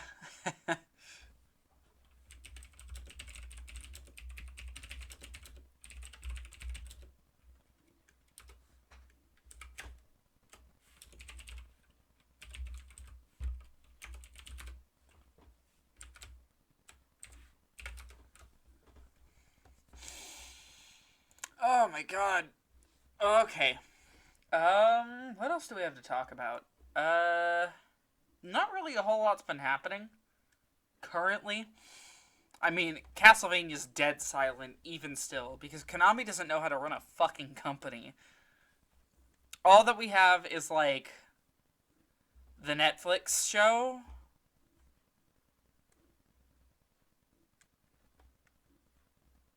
What, did you expect more?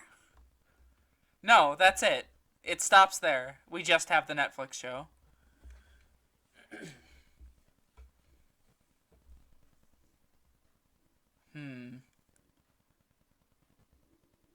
You know what? You know what tonight would be the perfect night for?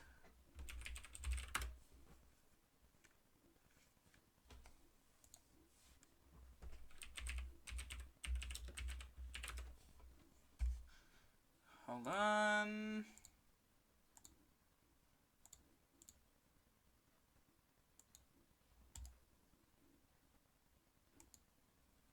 Almost there. Almost ready. Let me pop out chat real quick so I can actually read it while doing this.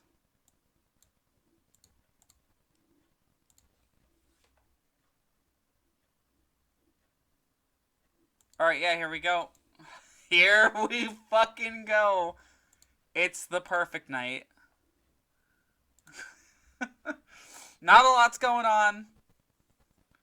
So, here we fucking go. Wait, shit.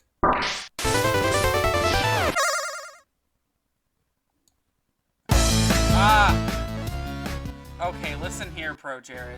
I'm gonna mute his theme song because I hate him and I don't want to listen to it. And also, if anything's gonna get me copyright struck, it's probably that.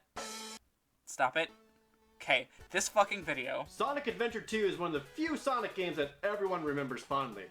Obviously, it came out on the Dreamcast first, but I personally really didn't start playing it until it came out on the GameCube. Okay. This is considered to be like one of the few really good 3D Sonic games. Okay. And this became no more apparent than when I did a review on Sonic Boom. The last good Sonic game was Sonic Adventure 2. Okay, Sonic we don't need to sit here and listen to him bemoan that people like Sonic Adventure 2. Sonic Adventure 3. We don't. We just I don't. really remember liking Sonic Adventure 2, and it's been so long since I played this, I really wanted to go back and see Did you exactly like it, though? why it is that we all like this game so very, very much.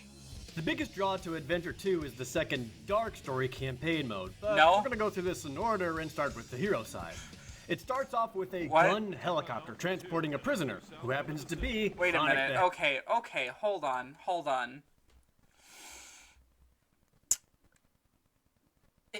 It's a minute and a half into the video, and he's already attacked Sonic fans for liking this game. If not indirectly. Because, of course, we know where this video is going. And he did too when editing this. So, he's already attacked them. And he's already misrepresented people's interest in the game. The reason people want to play like Sonic Adventure 2 is not because Dark Story.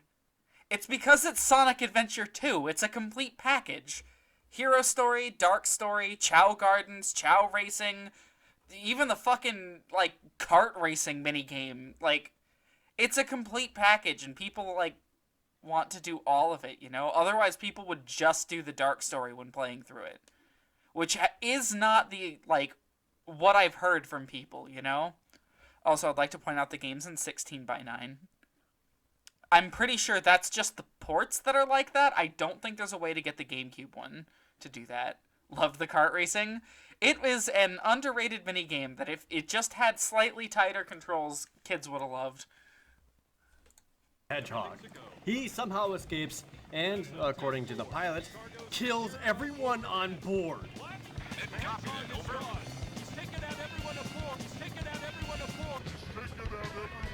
Okay, that's not what that means, but He then alright. jumps to the top of the copter, pulls off a chunk of it, and hops down into what may be one of the best opening sequences to any video game ever. Oh! Oh yes, ProJared, keep jerking off City Escape. This kicks so much ass. The high Keep energy jerking of it the off. Song, snowboarding through a city, causing thousands of dollars in property damage. It's awesome. This song alone is embedded into the hearts of anyone who has ever played this game. And this very first stage encompasses what everyone believes a Sonic game to be. A high emphasis on constant speed, a way to perpetually move forward, and minimal platforming. Okay. Even though this level has keep parts jerking that it would be off. completely unacceptable in other games, emphasis on constant speed, a way to perpetually move forward, and minimal platforming. Keep in mind, Even though this level has parts that would be completely unacceptable in other games, parts that would be completely unacceptable in other games, complete with completely manipulative editing here. I know I've pointed this out before on stream, but I want to point it out again. He manipulated that. That does not drop you into the pit. It doesn't at all. That's not how that, works. You don't drop off and then go forward. He fell in there because he timed it wrong and was holding forward. And he's edited it to look like he did nothing wrong. And the way the script is working implies that this is an oops, you fucked up and now you're dead moment, when that's not how that part works. Drives me nuts. Everyone believes a Sonic game to be what ProJared says. Even if the player was holding forward, they'd be like, damn, okay, I see now, right? Yeah. we forgive it because it's Sonic, and we're going fast. For example, this entire section where you're running from a truck that's the size of every house, and the camera is way too close to you, making it impossible to know what's coming jerking ahead. off City We Escape. don't care, because Sonic. And Oh my I God. don't care either, because the sense of speed We don't does care make this because part Sonic. pretty awesome. This goes right into the very first boss fight, a mech from the Gun organization, which as a child, I swear Yeah, was no, a you Timberwolf literally from don't Battletech. need to see it. And now that I'm playing it again, the moment that this boss fight began, a new memory unearthed itself in my brain. It was a memory that I had suppressed for a long, long time, only to be realized at this Yeah, very here it moment. goes. This game Building up sucks. City Escape to tear It down sucks the rest really, of the really fucking bad. game. The boss itself is rather inoffensive. Hit him in the cockpit whenever you can. But it's the execution of everything else that's just terrible. The camera is directly behind Sonic, making it impossible to see anything around you. You And don't with the camera need always to locked see onto the around boss, you. camera control is taken further away from you.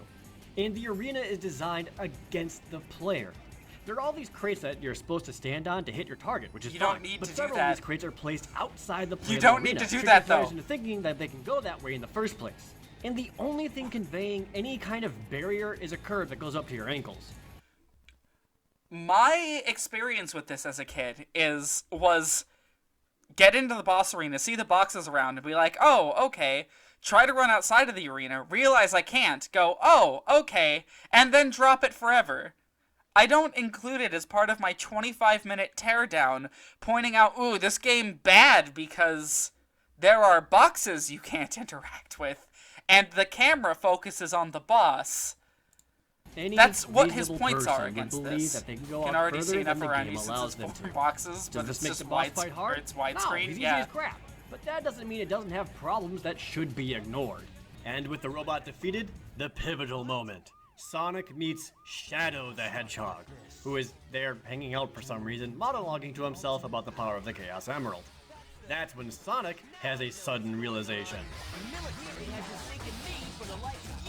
That's stupid. I mean, really?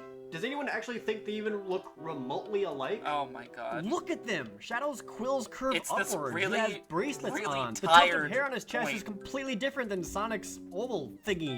Here's the thing about this, right? Here, we'll do some Google searches. Let's look at Supersonic real quick. Oh, would you look at that? He's got upward quills. It is entirely plausible that the military thinks there's only one anthropomorphic hedgehog running around and will blame anything that a hedgehog does on him. It's not out of the question. Jesus Christ. Their shoes Besides, are this different. is done How to is death. everybody in the world so dumb that they can't see the differences in shadow? You mean that black hedgehog? Whoa, Amy! Come on now. On a related note, Amy is a hedgehog too, right? So why hasn't anyone ever confused her with Sonic? They're both hedgehogs, and clearly they don't see color, which, good for them. So why hasn't she been a problem? At Is this it point, the dress? many people It's know probably Supersonic the dress. because of the Station This is a Square really, incident. Yeah. really stupid plot device. Everybody knows they look different. Geez, even in the future in the Shadow the Hedgehog game, the president has a picture of them on his desk. Stop it. Does he ever look at this and say to himself, Oh crap, which one is Sonic again? Oh no, my Sonic. god. No, don't they show in the Dark Story that they're like, hold on. Don't they show like in the Dark Story? Oh, I'm gonna fix this. That it's like a thing that Shadow was like only spotted on like security cam footage or something. Like that's all they know about him. He like showed up on security cam, broke out of Prison Island, and that was it. Like, I don't know. I feel like this isn't anywhere near as stupid as he's making it out to be. And again, this point is done to death. And it was at the time of this video. Sonic Shorts, which came out long before this video, had so many jokes about that it got old. Had, like, news cameras on him, but it was during the night. Okay, yeah. did you get captured again because... You're too slow. Meanwhile, Knuckles is defending the Master Emerald from a new character, Rouge the Bat, who wants to steal it because reasons. They're both dumb. What do you mean, because reasons? It's established, like, immediately, the moment you meet Rouge, that she's a jewel thief. What do you mean, because reasons? As rocks, because Dr. Egg... A game is not stupid because you refuse to engage with it. I'm just gonna say that right now. A game is not stupid because you refuse to engage with it. You refuse to engage seriously with the plot of SA2? Then you don't get to criticize it and call it stupid and full of dumb plot devices. Like, no. that Knuckles did, and it shatters, setting up Knuckles' stages, which involves finding 3 pieces of the Master Emerald in each stage. And nobody likes these. Basically, it's a crap Okay, that's, like, okay. shoot every time That's you play this hyperbole. stage. The emerald pieces are put in purely random places every time, which that- means is it's that a almost problem? never in the same place twice. Your only Yeah? clue is this radar at the bottom, which begins changing colors, letting you know how close you are to it. Here are the many problems with the Knuckles stages. The radar, for one. It only works on the first piece at a time. Okay, I'll give him that. Which means That even is if you're annoying. directly on top of another one, it won't signal and you can completely miss it. This needlessly extends the time it takes to complete the Okay. No. Needlessly extends the time it takes to complete the mission? No. More like adds a skill barrier for people who want to get the A ranks. I don't know if, like, getting them out of order is worth extra points, but I do know that you get more points for finding them faster. So if you know all their locations and you check them in a specific order, you can chain together, like, grabbing 3 of them. The Knuckles and Rouge levels are meant to be explored and learned. Like, all the things, like, elsewhere, the radar, and you also get more points for using less hints. Yeah. Like, the radar, the hint system, all that stuff is extra for new players. You are encouraged to explore these levels and learn where the emeralds spawn to get the A ranks. Jesus Christ. these dreadful stages. You can use the hit boxes, but that lowers your score. And if you want to A rank every stage, you can't use them. Okay, And combined with where's the the fact problem that the with emeralds that? are completely random. A ranking every level is meant for 100%. It's not meant to be easy. Yeah, no, he literally just did that. He acted like it was a bad thing. No, that's just not true. Sorry, ProJared, you're wrong. Random places every time, speedrunning these areas is impossible and relies solely on luck. And if you die, the emeralds move locations again, making all previous... Wait a minute, no, but dying actually... That's the circle button. He's using the HD version. Fucking knew it. I fucking knew it. I knew he was using a port. Now, granted, the ports of this game are nowhere near as bad as the ports from, like, Sonic Adventure 1. Oh yeah, and the score does not matter if you're just generally trying to finish it. If you want all A ranks, that requires some work in every level. Getting all A ranks in SA2 is very difficult. His hints worthless. You know how people hate it when everything slows down in a Sonic game? Imagine everything slowing down for 5 to 10 minutes at a time. Oh my god. Oh my god. You know how everyone hates it when everything slows down in a Sonic game. ProJared. Jared. Not everyone hates it when Sonic games slow down. Sonic games are meant to be skill-based to move faster. People like you are why we got Sonic Forces. Kindly fuck off. Knuckles moves fluidly and swiftly enough that it's more bearable to deal with the slower hunting type or levels. An entire stage. Another problem is controlling Knuckles. The dude runs fast, like... Did he not notice? Imagine everything slowing down for Imagine everything slowing down for an entire stage. Another problem is Knuckles. Controlling Knuckles. The dude runs fast. Which one, Jared? Which one? Which is it? Are all of the levels slow as fuck, or is Knuckles too fast? It's not an issue, ever. I've never hit a problem with controlling Knuckles, unless it's like in the weird gravity shifting sections, which I don't even think he has? He might, I don't remember. I think that's a Rouge-specific gimmick, but I could be wrong. But yeah, that's the only time I've ever had an issue controlling one of these power characters, is during the space levels. I don't think he has any. Like, upside down, planetoid movements. I'm pretty sure that's all Rouge.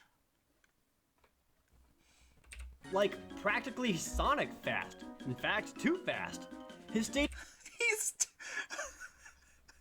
Which is it? Are the levels too slow, or is Knuckles too fast? Stages are small, arena-like areas that typically have multiple chambers. Do you want Knuckles slower, or do you want the game to move faster? Oh my god. But it doesn't really give much room to run around. It's not conducive to his level design. At no point does having fast movement help I would like to point out that he is only using footage from, like, 2 levels here. He's not showing the big open pumpkin hill. No, he's only showing the claustrophobic aquatic mine and Knuckles' first level. Knuckles or the player. It only makes him harder to control. But most importantly, it's not fun. Hide and seek with Knuckles isn't fun. Hard disagree. You know what's fun with Knuckles? Punch. A point in this review is just that it's not fun. That's it. That's the point. That's the thing he said. It's not fun. Full stop. You know what's fun with Knuckles? Help Knuckles or the player. It only makes him harder to control. But most importantly, it's not fun. It's not fun. Hide and seek with Knuckles isn't fun. You know what's fun with Knuckles? Punching dudes. That's what he does. Make Knuckles about hitting things. But don't... He wants Knuckles to be a brawler. He wants Knuckles to be a fucking beat-em-up character. Okay. Okay, Jared. You win. Knuckles no longer has any nuance. He's now 2 fists on a body. That's it. He no longer looks for the Master Emerald. He no longer has any of his own motivation as a character. He just shows up to punch robots for Sonic. You know what else is like that?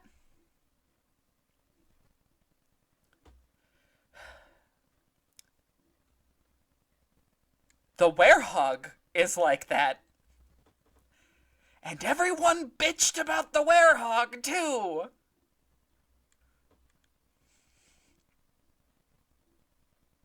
I swear to God, if he is about to bring up the Werehog and not say that it's not fun, I'm gonna fucking flip. Don't make them, every single one of these levels No, are he just ignores it. huge time wasters. They suck. It's not Sonic.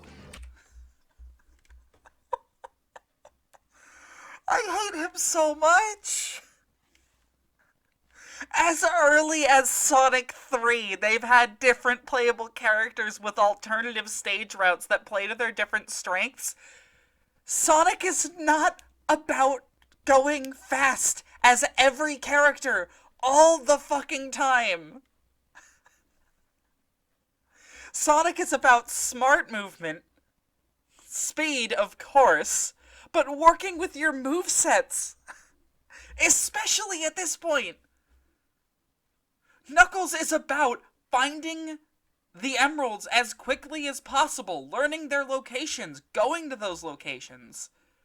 I'll admit, his level designs are like the lowest point of the game, and he was much better in Adventure, but the point, you don't just throw out the whole thing. You don't just say, oh, this isn't fun, it's bad, scrap the whole idea, make him punching things. Wah, it's not Sonic. I know what Sonic is about. Fast. Wah, I want fast. Fast. Again, people like ProJared are how we got Sonic Forces. Anything lots of 3D Sonics are about having varied gameplay. Every Sonic game is about having varied gameplay. Again, as far back as Sonic 3. You've had, back then you had Sonic, Tails, and Knuckles to play as. Knuckles was slower, Tails was slower, and yet they had their own stage routes they could access, their own special stages. They had their own levels, within Sonic 3, basically. And they did the same thing with Sonic Adventure and Sonic Adventure 2.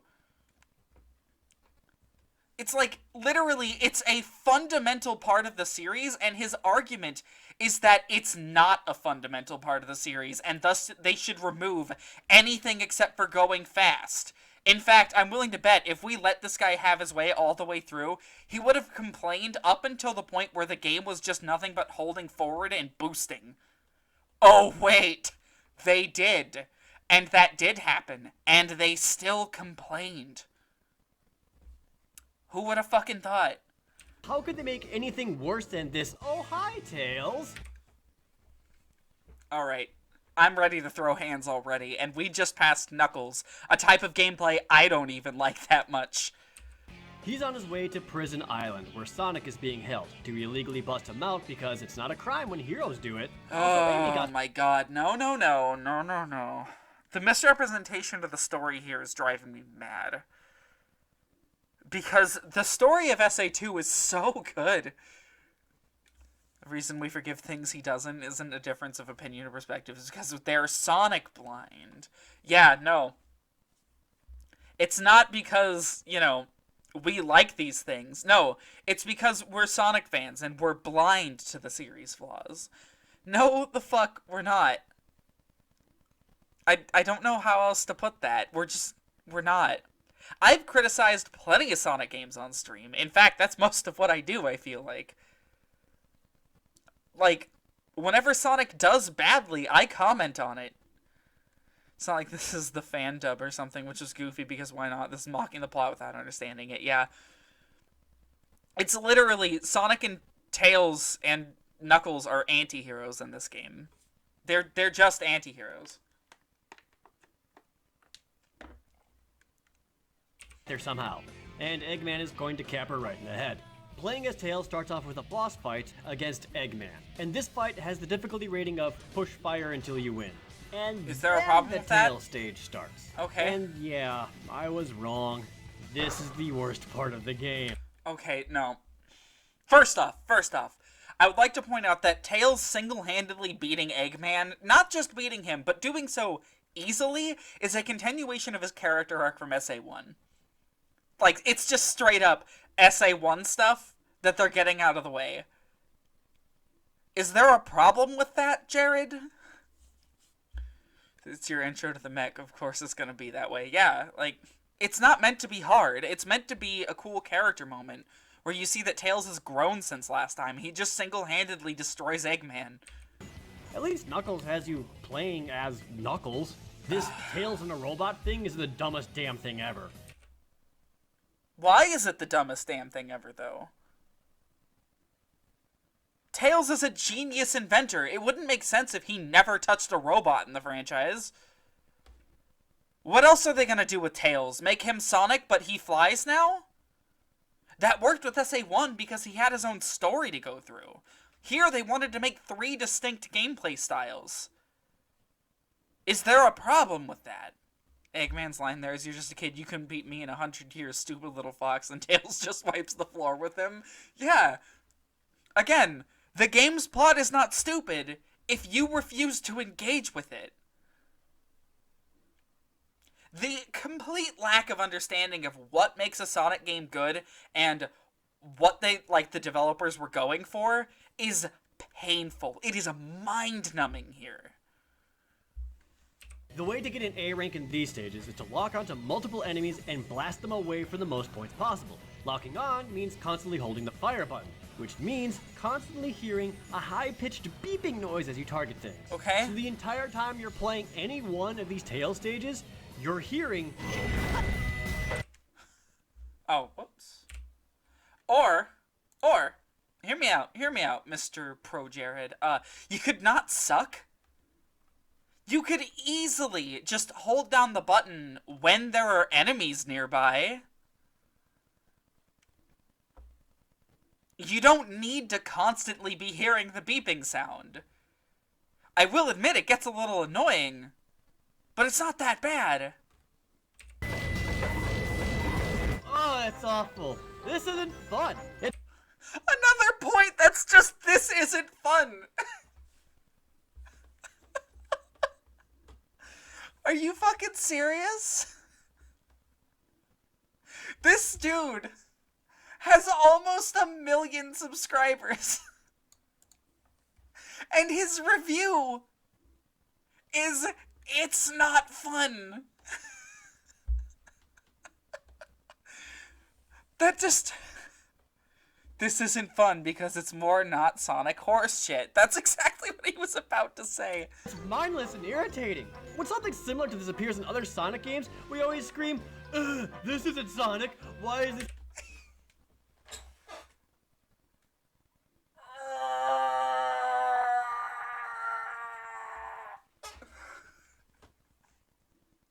I'm dying. I'm dying on the inside. What was that he said about the Knuckles levels earlier? Oh, yeah, he should just show up and punch stuff. That's what the Werehog does, and here he is, literally just complaining about that exact fucking thing. When something similar to this appears in... Like...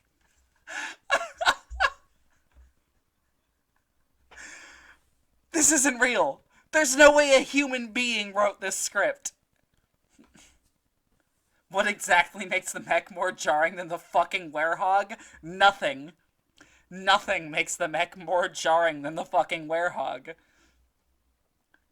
I don't even think, like, I love the Werehog, like, outside of, what, 1 level? Even when he's defending a Sonic game, he's obnoxious about it, Other yeah. Sonic games, we always scream, "Ugh, this isn't Sonic. Why is this in a Sonic game?" And yet, even though it's right here in, quote, the best Sonic game ever made, we act like this shit's okay. Oh my god. He's making all these points without having even, like, established an argument for why the mech is bad. All he said is bad audio design, it's not fun. Oh yeah, he says we a lot. Fuck you, ProJared. It's not us. It's you. You're on the outside here. It isn't. It sucks. Why does it suck, though? He hasn't established that. So Amy and Tails free Sonic from Prison Island. And my god, finally, another Sonic! Oh! And again, here we hit building up a good part of a Sonic game to tear down the rest of it and make everything seem bad. Stop doing that. Just fucking stop it. Like, could you imagine if in every Sonic stream I was just like, too bad that section wasn't as good as City Escape. And that was it? That was the whole Sonic stream? Like, series? I'd fucking die trying to do that. I wouldn't be able to sustain myself off of that mindset. The two good parts of this video are the Pumpkin Hill section and the Final Rush section. And you know what? It's fun again! Again, building up the good part of the game to tear down the rest of it, to make the whole package seem worse than it is. Much like the first stage, there's a lot of forward momentum, and this is the stage that introduces God, the light fuck dash. off! They're different styles of gameplay, and again, he hasn't even established why they're bad. He hasn't at all established why they're bad. Literally, all he's done is whine about the plot despite not engaging with it at all. He's complained that the other gameplay styles aren't Sonic. Yeah, no shit, they're Tails and Knuckles, you fucking moron. And then he's complained that Tails has bad audio design and the Knuckles levels take too long. That's it. That is every complaint, and we are 10 minutes into this 30-minute video. The other reason he's building up like this is working to the big punchline. Sonic speed through an entire line of rings, which I really like as a mechanic. It's fun, and collecting a bunch of rings that fast is good. This is another stage that I rather like. Okay, so quick side note here. Something I noticed while playing this game again. In the original Sonic games, when Sonic went through a loop, it was in the originals. super quick, like zoom! But ever since he went 3D, loops are always treated like these monumental feats of Sonic. That's because they are in 3D. When you're taking the camera through them, you can't have the player model move that quick. It'll, like, make you sick. With the camera being all like, whoa, dude, yeah. Look what he's doing. Because it's in 3D. The medium is different. I hate to use a bunch of ableist language, but is this dude, like, all there? Is he entirely there? Like, is he okay? Like, I feel like he's not mentally well.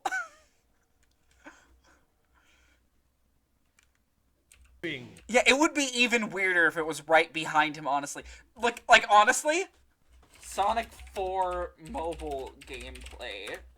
You want to know what that would fucking look like? Look at this shit. Where's a loop? Yeah, there it fucking is. That's loud. I hate to show off Sonic 4 before we've even gotten to it, but this is the mobile version. Look at this. That's what it would fucking look like if ProJared had his way. That is bad. That is awful. In 3D, where the camera follows behind Sonic, the loops do need to feel like a monumental thing, because they are one. Oh my god. And the whole sequence taking much longer. Maybe this is a factor as to why so many people feel like the new 3D games are always on autopilot, because there's a lot more time being spent on stuff like this. Anywho, there's a boss fight against... The reason people feel like the 3D games are on autopilot is because the 3D games are on autopilot. Like, no, like, that's inarguable. The 3D games, like, Colors and onwards, have so much to it that's just setting down the controller and watching it. Hell, even 06 had a ton of that. That's what people mean when they say that the 3D games are on autopilot, not that the camera takes too long to follow you through a loop. No, the loops are the things that people think are cool about the autopilot sections. It's the straightaways that people don't like. Shadow, and it's fine for an early game boss fight. Miraculously, there's another Sonic stage immediately following that. Once again, it's pretty good. Sonic has to run through the jungle of the island to escape a time bomb that has... And again, building up the good part to tear down the rest. This makes the sense of speed all that more important, because you're trying to get away. So for once, there are 2 stages in a row that are fun. And he hasn't established why anything else isn't fun. I can't stress that enough. He just keeps saying it's not fun, but he doesn't explain why. Literally, you pop in a fucking mech combat game that plays like the Tales gameplay, but you sell it to him as a mech combat game, and he'll probably like it. You sell someone a fucking treasure hunting game that plays like the Knuckles gameplay, and you know what? They'll probably like it, because they think it's a treasure hunting game. This dude is literally, like, just, wah, it's not Sonic, and that's his only argument. Yeah, no, he doesn't explain why the good levels are good either. He just has a sense of momentum. I think that's all he said. You move fast. That's it. And again, people like ProJared are why we got Sonic Forces. But then it goes into a Knuckles stage.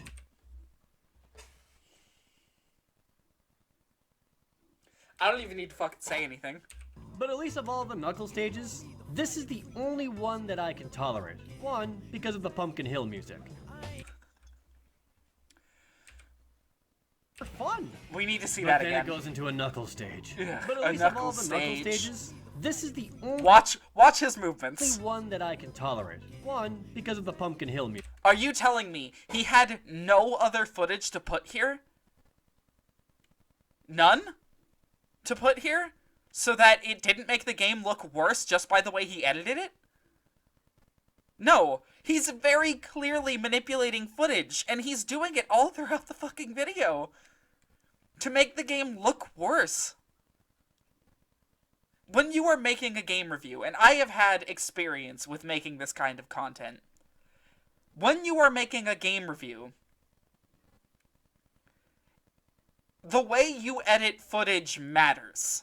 The way you are showing that game to your audience matters. It matters a lot. If you want to make the game look good, you can make any game look good. I could probably edit together a Superman 64 video that makes the game look fun. If you want a game to look bad, you can do that too. I could easily edit together a video that makes some of my favorite games of all time look like garbage. Like, for example, Nier. If I wanted to make the game look good, I'd show all the cutscenes, I'd be showing, like, you know, the boss fights. If I wanted to make the game look bad, I'd be showing nothing but side quests and regular enemy fights. It's really easy to do, and it's really, really intentional and noticeable when you have a feel for how the medium works, and you can spot shit like this. You'd be surprised how much presentation can color someone's perception of a game, because first impressions matter a lot. Yeah, exactly. It's just fucking ridiculous. It's clear manipulation of footage. Very clearly. It's super disingenuous. That, coupled with the fact that he's, like, attacked the fan base of this game multiple times, and he's, like, not explained why anything's bad or good, really. He's just sort of been saying it over and over again. Proves to me that this video was made in bad faith. I don't think that ProJared is a good YouTuber. Like, I think he is quite possibly bottom of the barrel gaming YouTube, at least as far as I'm concerned, because of shit like this. And if you think his other videos are free from it, oh boy, they are not. Music. Reasonable. 3, this is the only Knuckles. Oh, it's... 2, compared to his first level, this one opens up the playfield way more, making Knuckles' Sonic speed a little more reasonable. Okay. There are, what, 5 Knuckles levels in the game? The first one doesn't have that much of a wide space, I'll admit. The second one is what, Pumpkin Hill? The third one's Aquatic Mine. I'll give you that these two are pretty bad. But then, like, the egg base is full of, like, hallways that you can sprint through. And then the last one is a huge open space that is designed to be, like, traversed vertically and shit, which is suited to Knuckles. I don't see the complaint. 3, This is the only Knuckles level that has layout that adheres to his abilities and That's not true, though! That's just false! The final Knuckles level, despite how difficult it is, has a bunch of, like, this kind of level design, where it's vertically stacked and you can glide around. the limitations Again, he's just lying in the review. of the game. Every other Knuckles level focuses on one thing. He's using footage His of ability it. to climb. But with the Dreamcast controller, there was no way to turn the camera upwards. Look, Okay. except for the D-pad, but they weren't smart enough to think of that. Where's the problem, though? You know, you get some Monster Hunter Claw up in that. It only used the L and R buttons for camera control. So you can't look up or down, and every single level is filled with going up and down. It's counterintuitive. Okay. Rather, the levels should have focused on his other ability, gliding. And Pumpkin Hill does this one the best. Okay, but like the other one that you just showed footage of has plenty of gliding in it. That right there, Death Chamber, that's putting Knuckles' speed to good use with the timed doors and stuff. Yeah, exactly. ProJared made this review in bad faith, and I can tell. Not great, there's still plenty of way too high climbing, but there are spread out platforms and Wait a minute. There's too much way too high climbing? Use the rockets! The thing's all over the fucking level that is designed to mitigate this problem. I'm going to have a fucking aneurysm. We are 11 minutes into this video. enough that you can glide around to them to find the jewels. The levels with Knuckles need to be more of this. And then Eggman uses the Space Colony Arc to blast the moon. They're so abundant you can hear them every single time you load up the level. Yeah, exactly. And everybody is scared. Even though what they should be scared of is this creepy little girl. Destroy the Earth, Dr. Eggman! Oh no, the CG on Dreamcast looked weird. Funny joke. Knuckles has another awful level all about swimming in I will give him this. Aquatic Mind sucks. worthless camera angles, but it lets him meet up with Amy and Tails. Tails says he hacked the government computer through his walkie-talkie, I guess, and they need to track A game story is not stupid if you refuse to engage with it. I'm just, again, I need to repeat it. A game story is not stupid because you refuse to engage with it. the president's limo down. This leads to the most worthless stage in the entire Yeah, the walkie-talkie was for talking to fucking Sonic, not hacking the government. He already did that, didn't he? He already fucking talked to Sonic. Or not talked to Sonic, like hacked it before he went there. game. Racing. Tails in a car, racing. This isn't even hard. It's not even a race. There are no obstacles or challenge to it. The whole thing is inconsequential. What made them think a kart racer with Sonic characters would be a good idea? I knew it. I knew it. A couple things. One, a kart racer with Sonic characters is not a bad idea. And two, it was to introduce a multiplayer mode. Because that's a multiplayer mode. Oh, besides that, they find the president in his limo, who is giving in to Eggman's demands. Sonic hears this entire conversation from the outside somehow, and oh my god! His arm isn't even attached to his body! Oh no, the Sonic model's a little janky. Look! Look at it! It's just floating there! Oh Has it no. been doing this the entire game? Tails steals a PSP UMD and they discover Eggman's secret location in Egypt, and they get there in like an hour. This goes into It's also the tutorial stage. Dark Story is a more demanding heart another level, tail yeah. stage to bust into Eggman's base. It's as irritating and slow moving as the rest. Because it's not meant to move fast, you fucking moron. Oh, it's so hard to engage with his arguments because they're all in bad faith and they're all stupid. But this allows Sonic to enter, and this is an awful Sonic stage. It's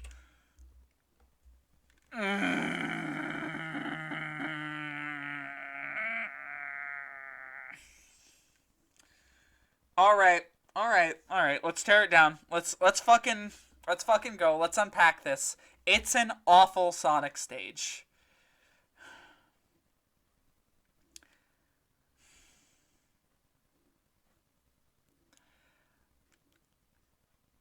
No. Just because a Sonic level is harder and makes you work harder to move fast does not make it a bad level. The footage he's using here is of a lower route. If you fuck up previously, you have to do this section because you didn't do the part right. This is how Sonic games have always worked. Just because the previous few levels just let you hold forward and occasionally hit A or B does not make them better levels than, like, Pyramid Cave. Oh my god. It's literally part of Sonic 1's design documents that this is how the games are designed. How? How is he this dumb? How is he this stupid? I don't understand. Starts out okay, but then the entire stage is switch-based. You have to stop Is there to a hit problem hour glasses there? to open doors. There's not a problem with it being switch-based, though. There's just not. It's another way to make you move fast through the level. Is there a problem with moving fast now, ProJared? And even worse, you have to pick up keys to open other doors. Okay, The entire there's not a problem with mechanic the keys of lifting either. up objects and moving them around only exists for just this one part of the entire game. It's meant to give you an idea of how well guarded Eggman's base is, you fucking moron. Sandopolis 2, Sonic 3, one of the classic games. Yeah, exactly. That level was switch-based. No one complained about that one. And it slows Sonic down by a ton. But it's what you gotta do. Going Hold on. around only exists for just this one part of the entire game. And it slows Sonic. How did he get into this situation? Where even is this?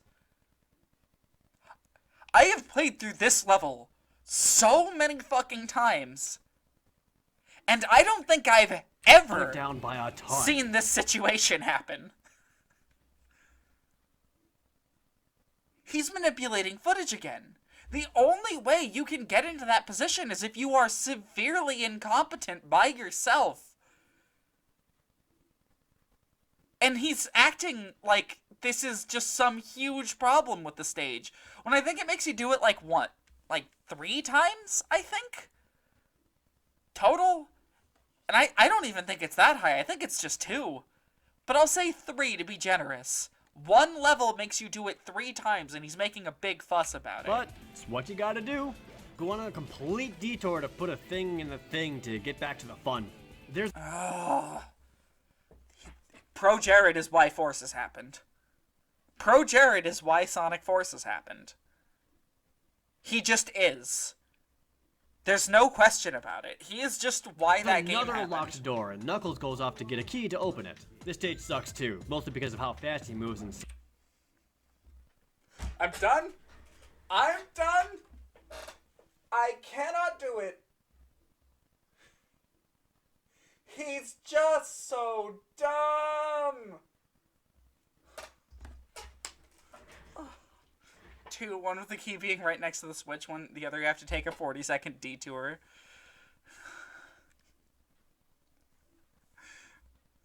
Mostly because of I 59,000 likes! Such small corridors, and the tight hallways makes the camera absolutely worthless. Again, he's manipulating footage here. Because you're not meant to walk into the backs of these rooms. You're meant to just hit the switch and turn around. And also, moving fast in these stages is what makes this one fun. Because it's about flipping switches and ducking under doors. It's an infiltration stage. Again, the game doesn't suck if you refuse to engage with it. But it does go to an okay boss fight. King Boom Boo is, like, the second best boss in that game. What do you mean, okay? You'll have to run around to the other side of the ghost and hit a switch to make them vulnerable. It's actually pretty good. I personally would have liked it if it was a Sonic stage instead, since the speed is a big component, but either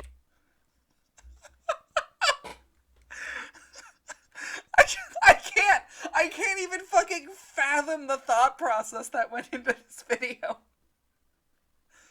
Knuckles moves too fast, wah. The Knuckles stages are too slow, wah. This Knuckles boss isn't fun, wah. This Knuckles boss would have been more fun if I was playing as a fast character, wah.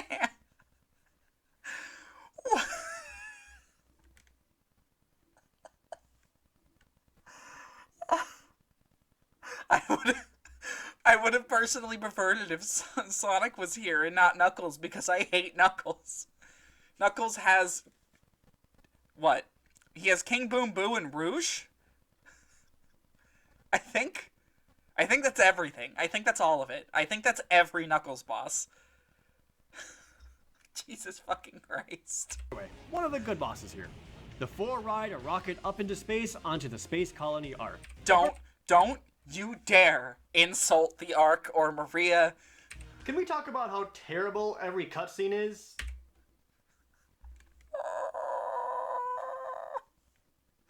No, we can't. Fuck you, Jared. Like, all of them? Yeah, they're janky. All Sonic cutscenes are janky. Shut the fuck up. Whoever their sound... It's janky, but it tells a fucking genius story. Like, boss makes you use climbing, punching, and digging. It's a very Knuckles-centric boss. That's the point? Yeah. No, ProJared doesn't know what a point is. He just knows move fast. His brain is fucking rotted from playing nothing but, like, at this point, Sonic Generations. sound engineer needs to be fired. For evidence. So that's Dr. Eggman. Oh, this is the, lines overlap complaint. Then switch the language to Japanese, you can do that. Solves the voice acting issue, too. Like, just switch the language, dude. What? Yeah, the ports did fuck up the audio mixing. And again, this is totally an example of him manipulating footage. Notice, at the beginning he's holding the GameCube version. Throughout the review, he's playing on a 16:9 HD port. Probably to the PS3. Which fucked up the audio mixing. Why is the music so loud? Read the subtitles. I don't know. He might know the difference. I can't hear them at all. If it wasn't for the subtitles, I would have no idea what's being said.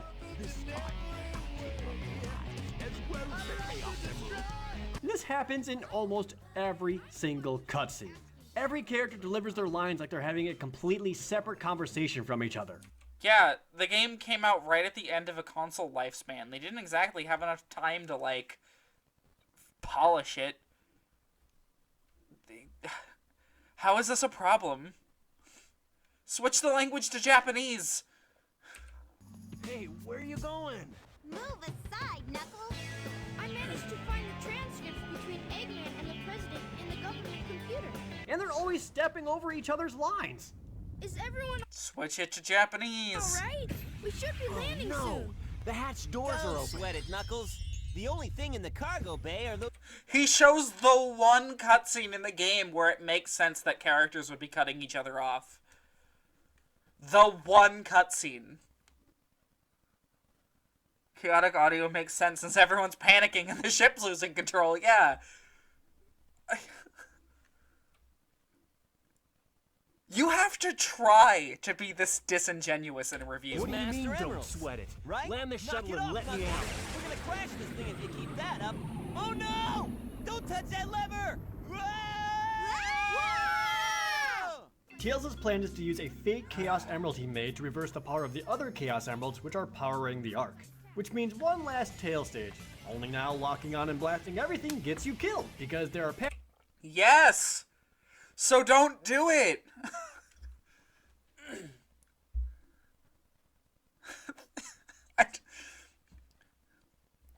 Wah! The Tails' levels make a big long beeping noise because I'm holding down the button 24/7. Wah! What do you mean the game's, like, punishing me for holding down the button 24/7? Wah! Like, Jesus fucking Christ! Again, you have to try to be this disingenuous in a review. Panels that shoot you out into space. Dick move! Knuckles gets the last of his emerald pieces and then fights Rouge. He does not comment on the stage's level design. He just doesn't. By this point, they expect you to be proficient enough with Tails to control yourself. It's a risk versus reward thing. Making the level more dangerous nets you more points. Yeah, duh. It's a basic game design idea, and he just can't pick up on it. He doesn't know how to. Almost 1 million subs. The bat. And there's so much sexual tension afterwards. What? That's sexual tension you are adding, ProJared. Although, you know, considering the fact that he sexts his fans, it doesn't shock me that he's somehow made a connection between sex and children's video games. So, oops. He gets the rest from her and he's using 4x3 cutscenes here. He's using the GameCube version of the cutscene. He knows about the difference in audio. He knows. He has to. If he's paying attention while editing, he has to know the difference by this point. He has to. He manipulated footage to make the game seem worse. Again. I can forgive a lot of the jokes since they're usually harmless the rest of it. That's just it. No, I don't think they're harmless at all, actually. Because by making jokes like the ones he's making here, it only encourages the same behavior. Degrading the story teaches your viewers to not take it seriously. Degrading the characters and the voice acting encourages your viewers to not take it seriously. Making constant cheap jabs at the game, again, teaches your viewers to not take it seriously. It does nothing but hurt the game's, like, reputation more.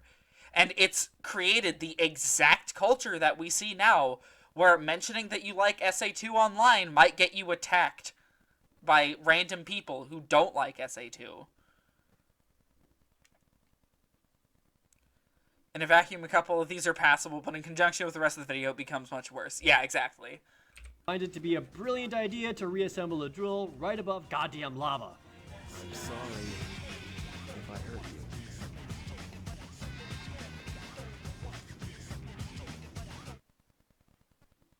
They're gonna bang, right? They were setting up a romance plot, yeah. Is this shocking? This isn't even remotely weird. Amy and Sonic are in the same kind of, like, situation. He doesn't comment on that. That's what that was about? I mean, it's one thing to make fun of Rouge for having tits that are bigger than her head. It's another thing to just try to construe normal writing as bad. Yeah, she didn't wink. No, she just sort of looked at him. They're gonna bang? Another Sonic stage, which isn't the greatest since you have to flip gravity all around. Okay, yeah, I think I spoke enough on stream about how much I hate Crazy Gadget. Which struggles against the controls and the camera already, and it's very slow moving. Sonic meets up The problem with that level is not that it's slow moving. The problem with that level is that it's very buggy. No matter what version of the game you play. with Eggman, who is holding Amy hostage and demands the Chaos Emerald. Sonic goes to give them the fake, only to be trapped and shot into space. Sonic inexplicably learned Chaos Control, and uses the fake, not as powerful emerald to warp back onto the Ark. Tails fights Eggman, and there is one final Sonic stage, and I really like this one. It's a lot of grinding on rails, but there are multiple paths to take and plenty of opportunities for shortcuts. Using a familiar ability we've had the whole game in new ways is far more fun and interesting than suddenly making us do some bullshit out of the blue. Again! Building up something good and only using it to tear down the rest of the product. And it's not even just him. Every reviewer that talks about Sonic does this shit. All of them. And Nothing in Sonic apparently exists in a vacuum. Yeah, he can't praise any level in this game without shitting on the rest of them. this goes into a final showdown with Shadow, which is another good boss fight. It relies on speed, and it's cool. Okay. Yeah. King Boom Boo relied on speed, and you complained about that. The Egg Golem didn't. Barely mentioned it. I'm beginning to think that you actually don't care about going fast, and only care about getting people to not like this game. Just saying, Jared. Yeah, You have to try to outrun each other and use Final the Rush cool is a genuinely great level, and it sucks that he agrees with that opinion. dash ability to speed through rings to damage him. It's probably the best way for these two to fight it out. Sonic is able to destroy the Ark's cannon afterwards, and then he's all like, yeah! And that's the end of the hero campaign. There's still the whole dark story to go through. A lot of my same problems and criticism from the other characters translate directly to these guys. Eggman is just as bad as Tails. You haven't established why Tails is bad. He went this whole video without establishing why the other gameplay styles are bad. Literally, say anything other than it's not fun. Ryu suffers from the same design problems as Knuckles, and No. Shadow, well, Shadow has some fun stages. I don't think they're as solid as Sonic's overall, but I still got the most enjoyment out of these compared to anything else the game forced me to play. Wait, no, Shadow's stages are the highlight of that game. What the fuck? They're super technical. Oh, wait, I'm sorry. That's not holding forward and moving fast and doing nothing else. So, of course he hates it. Nitpicking the dark side characters as much as the others, mostly because I'd be repeating myself. Instead, let's talk about how stupid the story is. I swear to fucking God. I swear to fucking God. Here we go. Taking place right before the hero campaign, Eggman breaks into a military lab and discovers Shadow the Hedgehog. And because he freed him, Shadow immediately says to Eggman that, Since you were so kind to release me, my master, I will grant you one wish. I'm sorry, what? You're a genie? This is never brought up again, but Oh, it's a reference, you dumbass. Mr. Jared, the dark levels have their own gimmicks to set them apart from the hero ones. Rouge's egg quarters stealth and Eggman in the really dark lost colony. Yeah. No, he'd just be repeating himself. Those levels are just all the same. Cool gimmicks? What? No. by the way, but Shadow has wish powers. Shadow tells Eggman to meet Shadow doesn't have fucking wish powers. He's making a reference because Eggman just released him. Jesus Christ. him on the space colony Ark, where they can begin their world destruction plans. This is when Eggman tries to steal the Master Emerald. He returns to his secret base in Egypt and says, Those idiots will never find my hidden base inside this pyramid. even though the entire outside is surrounded by gun soldiers, knowing exactly where his base is.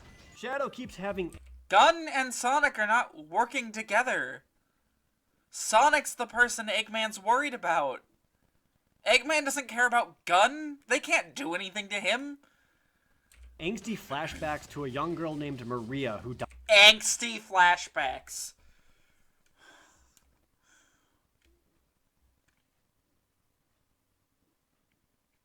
Angsty flashbacks.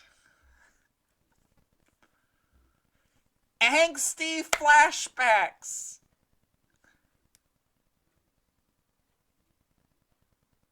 He missed the point of Shadow. He missed all of it.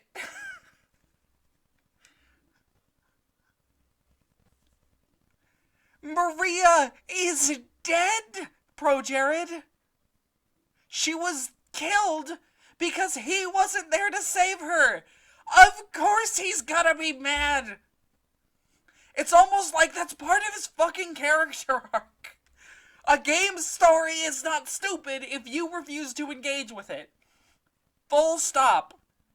I don't care if that game is fucking Rock'em Sock'em Robots for the Wii. If you did not engage with the story, you cannot criticize it for being stupid. You just can't. You don't get to do that. Entire concept of Shadow in this game, he's working off fragments of his memory. Yeah. Like, okay. This kind of thing happens a lot in the JoJo fanbase, specifically. JoJo Part 6 is infamous because everybody hates it, and it's the part right before what most people consider to be the best part, Part 7. Part 6 is amazing. However, people say it's full of dumb bullshit, quote-unquote, and they skim it instead of reading it. And thus, everyone misses details, and they're like, oh, that's never explained, and they clog every discussion about Part 6 with that exact stuff. It's exactly the same principle. They didn't engage with the story of Stone Ocean, so they should not be criticizing the story of Stone Ocean. ProJared did not engage with the story of Sonic Adventure 2. ProJared should not be criticizing the story of Sonic Adventure 2. Died on the Ark, and that's why he wants to blow up the world. Yes. Is that dumb somehow? For that ass. Ugh. Platonic friendships are apparently not a thing to ProJared.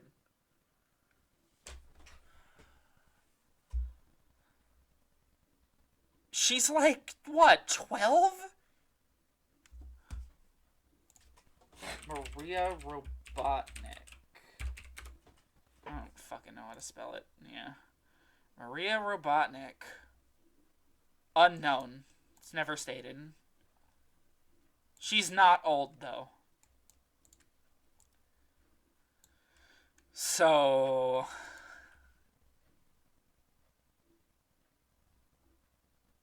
okay. By the way, Rouge is actually a secret agent for the US government. That never really has any relevance to the plot, but... He's lying again! He's just lying again! The fact that Rouge is a secret agent acts as, like, a way to catch the player up with who Shadow is. Rouge is the person diving into the mystery of what the fuck Shadow is. She's the one who uncovers the Biolizard, who uncovers Gerald Robotnik, who uncovers Shadow's past. She's the one who figures out all of this and conveys it to the cast. And all under the guise that she is working for Gunn. This is so monumentally stupid. My blood pressure is spiking. How? How can you write something this dumb?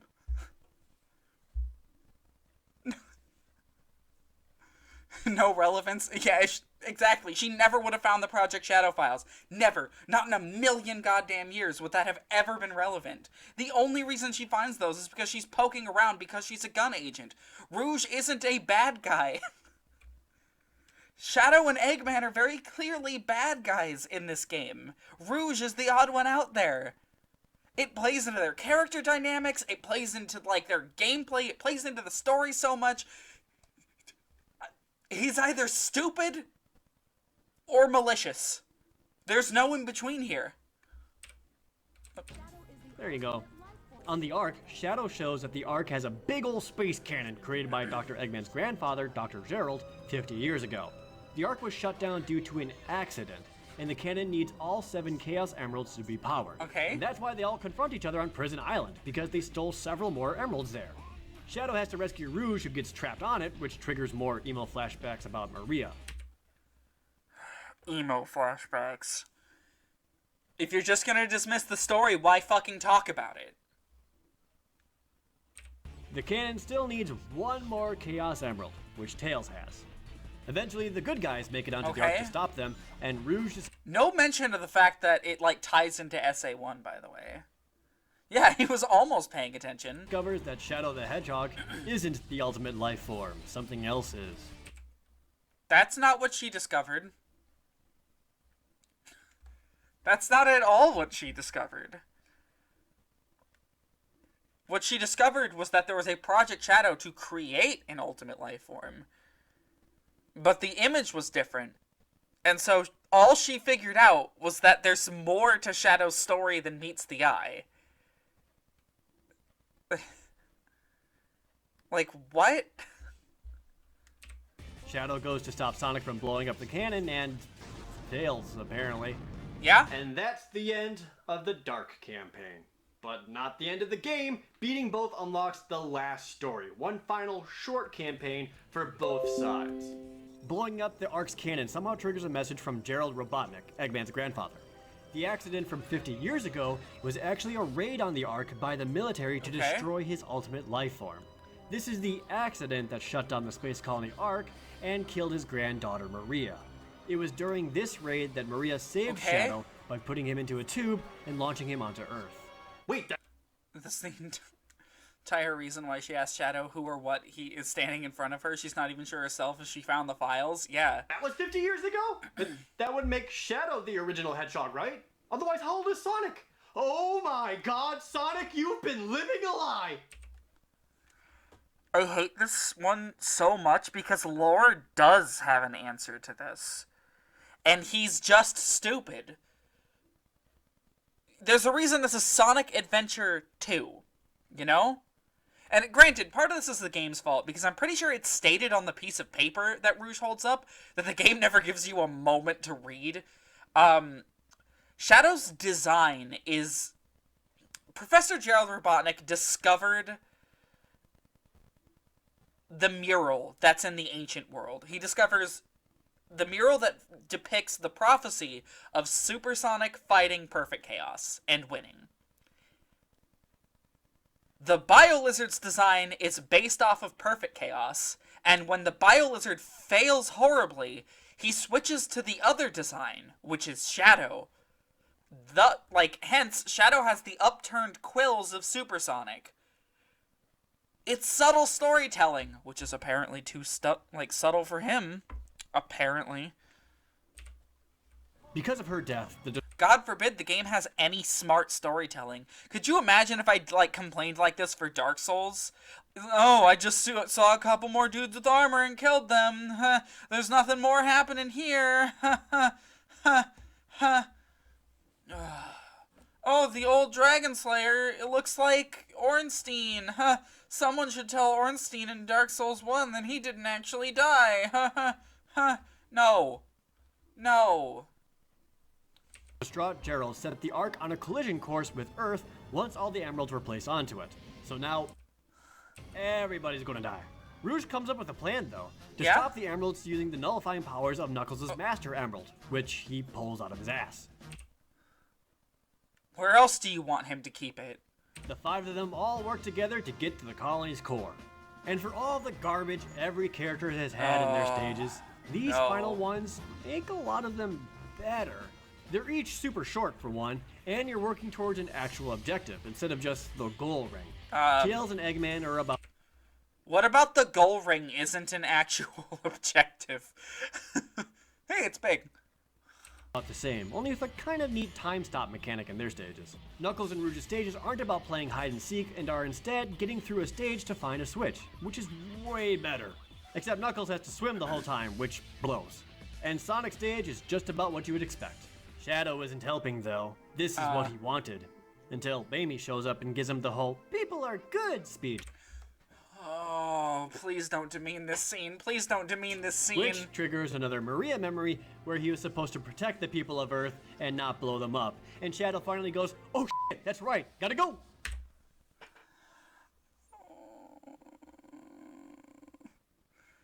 Character development?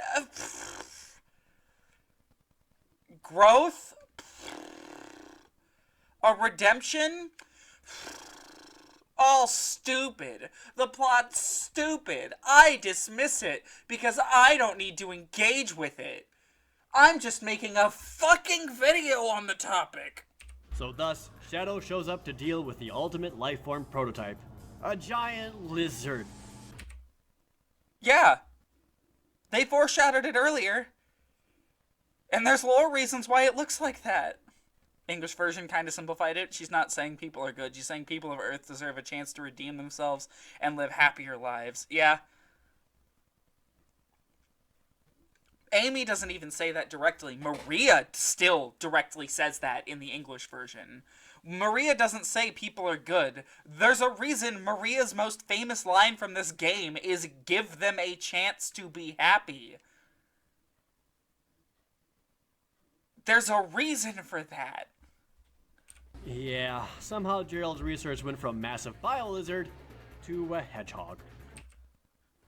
There's lore reasons. The game's story is not stupid because you didn't interact with it. Again, could you imagine if I tried to interact with, like, a fucking Soulsborne story like this? Like, I was just like, oh, what's a good example?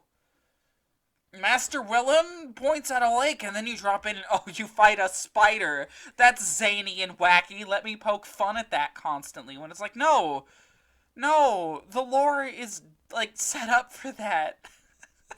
Shadow defeats it, and Knuckles uses the Master Emerald to stop the Chaos Emeralds, only for the Bile Lizard to teleport away and take over the Ark to fly it into Earth. And admittedly, this leads to a pretty badass moment. Sonic and Shadow use the 7 Emeralds to turn into Super Sonic and Super Shadow. Unfortunately, the following final boss fight isn't stellar. Can't compliment anything without tearing something else down. He just fucking can't do it. Oh yeah, this is a long-running franchise, it's true. They knew that they could explain it later if they needed to. You play as both of them and just kind of fly into the lizard's boils Yeah? until he dies. Again, there's lore reasons for that, and it's explained in the game. The characters tell you why you're doing that. The Bile-Lizard's skin is literally impenetrable. It wouldn't make sense if suddenly you could hurt him. Like, just now. No. The boils are popping up because he's, like, dying actively. It's a suicide attack. You need to get rid of him so that you can deal with the Ark afterwards. It's not very exciting or difficult, but at least you get to fly through space while Live and Learn plays. Also, the idea that this boss doesn't attack you, I just need to say this outright right now, the idea that this boss does not attack you is stupid. Because not only is the boss preoccupied with, you know, pulling the you know, cannon down to Earth, it's literally attacking you. Also not very exciting. I could be sitting in a blank room with my eyes closed, listening to Live and Learn, and be excited, okay? When the lizard is defeated, the combined efforts of both hedgehogs use chaos control to warp the Ark Please don't shit-talk Shadow's death. Please. safely back into orbit. Although what I don't get is that Sonic is okay after this. Shadow, for some reason, falls through the atmosphere and burns up, despite having better chaos control powers. He's so dumb. He's so dumb. First off, the action of actually moving the planet's core is very, very clearly telegraphed to be mostly Shadow. Shadow's the one that takes the Ark and moves it back up. He's the one who uses more of his power than Sonic does. The reason Shadow falls from space is because he's out of energy. Sonic wasn't doing his, like, I guess not his fair share. He would never have been able to move it with his powers. Never. Never in a million years. Excuse you, I was fucking sweating when the screen kept getting all red and fire slowly became more intense around the characters, striking against the wild attacks while the stakes just keep raising every second. It's such a good boss fight. And of course the ending is really good too. I don't see the problem. I just don't. That's plot convenience for you. No, it's not. It's the end of Shadow's arc. Ah! Imagine if I went into a review of a video game and called the end of a character's arc plot convenience and stupid. Shadow sacrifices himself to save the planet, you dumbass. That's what his arc was building to. It's a villain redemption. That's what the game's about. Ah! And thus, the end credits roll as the other characters share heartfelt moments over the loss of Shadow. Sonic talks about how he's totally a hero with Amy. Eggman talks with Tails about how he doesn't understand why his grandfather would want to destroy Earth, which is completely hypocritical since that was the one thing he wanted to do since the start and he already boned everybody by f***ing up the moon. Knuckles doesn't understand why its role as the other characters share heartfelt moments over the loss of Shadow. Sonic talks about how he's totally a hero with Amy.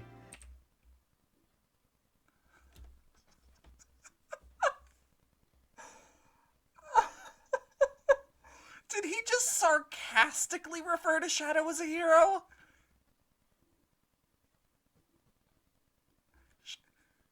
Shadow just sacrificed himself for the planet.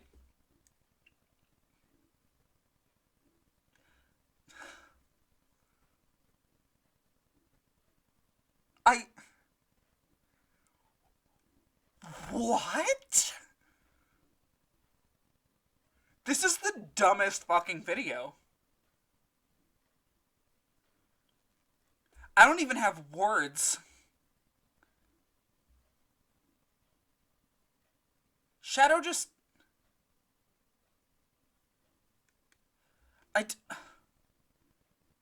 How did... What? Everybody man talks with Tails about how he doesn't understand why his grandfather would want to destroy Earth, which is completely hypocritical since that was the one thing he wanted to do since the start. He didn't want to do it, though. Pay attention, Jared. And he already boned everybody by He was using that as a ransom. up the moon. Knuckles and Rouge also talk, where she says she's giving up being a spy and a jewel hunter. I thought he was talking about Sonic's line about the planet was cool and blue as him. That was just Sonic trying to downplay his own feelings for the sake of everyone else. Amy got concerned. Yeah. Oh. Oh my god. How dare you attack an ending like this one? How fucking dare. So, like, SA2 has easily one of the saddest endings out of any Sonic game. Especially from Sonic's perspective. Sonic finally gets characterized. Finally. He does something. That final shot where he walks out of the Ark and his final line of the game is Sayonara, Shadow the Hedgehog. That's, like, powerful shit. And Jared's too stupid or too malicious to pick up on it. I've got something better than jewels that I'm thinking about right now. Yep, they're gonna bang. Oh. Oh my god. God forbid Rouge be anything other than one-dimensional. Enjoy, Rouge. Finally, Sonic gives one last sayonara to Shadow the Hedgehog, because we'll never... Oh my god. Yeah, everyone has to bring up the argument that Shadow shows up in, like, every fucking game after this, and yeah, no. I don't like that either. That's not SA2. And besides, the Shadow from those games is probably not the Shadow from Sonic Adventure 2. I mean, we're gonna pretend this isn't canon, because Shadow the Hedgehog is not canon. But, like, Sonic Heroes goes out of its fucking way to give Shadow the ability to exist after being dead, you know? Like, oh yeah, he was a created life form anyways, you can make more. Duh. see him again. By the time I got to the end of this game, I kept asking myself, is there any part of this game that is universally loved and is actually good? Shut the fuck up! And the answer is yes, there is. The Cityscape. chows! Oh. These little bastards are so adorable and way too fun to raise. I haven't spoken to anyone who doesn't Sonic Battle doesn't really explain it. It takes place after Heroes because Rouge mentions Omega. Okay. love these guys. In fact, I think it's because of the Chow Garden that people only Oh my god. Again, with the this is the attacking the Sonic fan part. You guys don't actually like that game. You don't know what you like. You just liked the cute chows. remember the few good parts of this game. I because fucking to raise hate them, him. you have to collect drives and animals in the normal stages. So when we did this, we only played the good stages that we liked. We Oh my god. played levels like these, especially with Sonic or Shadow, but we didn't play stages like because we reinforced only the fun He still hasn't explained why they're bad, though. Yeah, they're just faster. Duh. stages to ourselves. We warped our own perspective on the game as a whole. Overall, this game is not good. You're not good. This review is not good. I've pointed out so many moments where you straight up manipulate footage, lie about the game, just, like, actually lie. Like, straight up, full-on lies, and then refusing to interact with it, refusing to engage with the game's story, plot, themes, gameplay, mechanics, everything. Refusing to interact with everything. It's awful. But it has little bits of good in it that we absolutely love.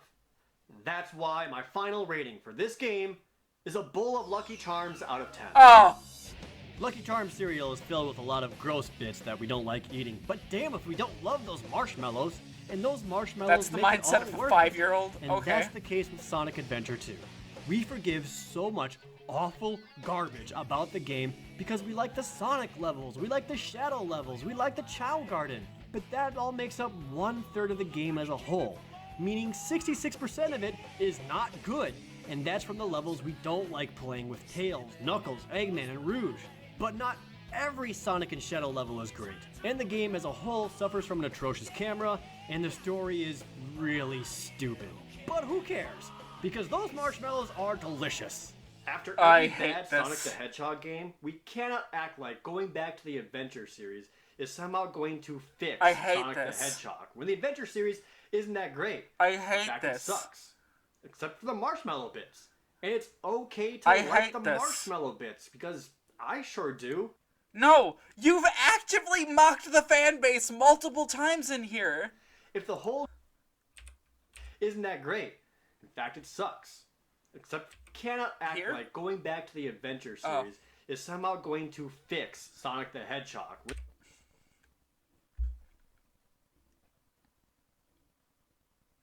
The Adventure series?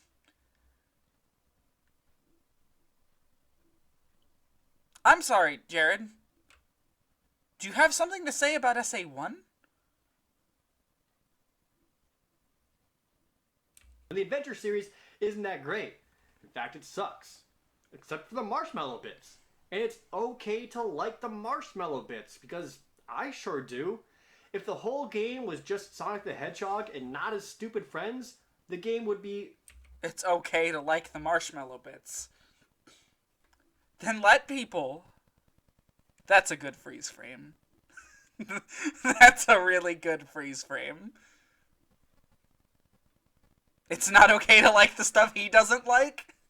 No, because video game reviewers on the internet love presenting their opinions as fact. Which is what he's done here. Sonic's stupid friends thing out loud.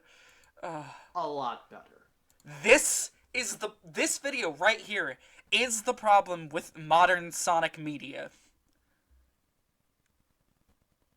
We were in a golden era before chuds like this came around and ruined it for everybody. Teaching people to not interact with Sonic Game's story and call them dumb and stupid. And to not like new playable characters or, you know, good character designs. And to turn their backs on their fucking childhoods, too. I've had multiple people in my life be like, too bad SA2 hasn't aged well. And then I'd be like, why? And they go, yeah, well, I watched a video on it. And I'm like, no. Stop that. No. Go and play that game again. Fucking enjoy it. Jesus. This drives me nuts. This does deserve more dislikes. A jab at the game's cutscenes down here. jumping on the wrong bandwagon. I just want a dedicated Chow Garden game. I adore the gardens. Well, then fucking play Pokemon. That's not what Sonic is. Go away. Sonic's a fucking platformer. Like, literally, that is just the most lukewarm IQ opinion I've ever seen. And yet 324 people liked that shit. Only reason why the characters are interrupting each other because they didn't bother to make sequencing optimized for the English version. That's why nothing lip syncs in the English version. Yeah, because the game was rushed out because the Dreamcast was dying. It's like the 4th time I said this, but me in like 2018, Sonic was never good and they were always lazy. Also me in 2018, fuck you, ProJared. His idiocy pierced even my skull. Always be a 10 out of 10 when it comes to my nostalgia. The game's like a solid 8 out of 10 without nostalgia. And also, enjoying a game through nostalgia isn't a bad thing. I've never seen a single argument for why enjoying yourself is bad. I just haven't. You can make the argument that it makes you blind to a game's flaws, but why do you need to see a game's flaws? Why do you need to point out all of the game's flaws? Not only does that take away from people who actually like the game and ruin it for them, like, it doesn't get you anywhere, you know? There is room for game criticism out there. There absolutely is. But no one has ever made a convincing argument to me for why nostalgia in video games is bad. The only time it's bad is if you're basing a serious review off of nostalgia, but if you like the game by itself, then it's a good thing. Yeah. If you like the game, you'll find things to, like, good things to say about it in a review. If you just want to sit down and enjoy a video game, there's no reason you shouldn't be able to do that. There just isn't. Oh my god. I forgot. He's a fucking Monster Hunter fan. I really want to make a review, beat for beat, exactly the way that he talked about this game, about Monster Hunter, and I want to know what his opinion on that would be. I would be complaining about all the stat-up stuff, and complaining about the story, and complaining about, like, everything that's not fighting monsters, and even when I am fighting monsters, I need to constantly be complaining about how the parts where you're not fighting monsters is stupid and bad, and those dumb monsters that aren't fun to fight are always not fun to fight. And then I need to insult people who like Monster Hunter constantly, and I need to, you know, like, it just goes on and on like that. And I need to manipulate footage, and I need to just, again, just make the game seem a lot worse than it actually is.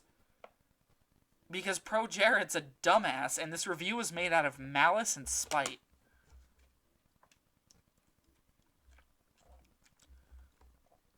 You should give it a test run with other Monster Hunter fans, asking, how can I make this review worse? I don't know, it's very tempting. That would require me to get into Monster Hunter. No. Absolutely not. No fucking way am I ever getting into Monster Hunter. That's just too much of a hassle. Those games are way too long. They're best enjoyed multiplayer, and I don't fucking have people to play Monster Hunter with. And there's way too much to get into.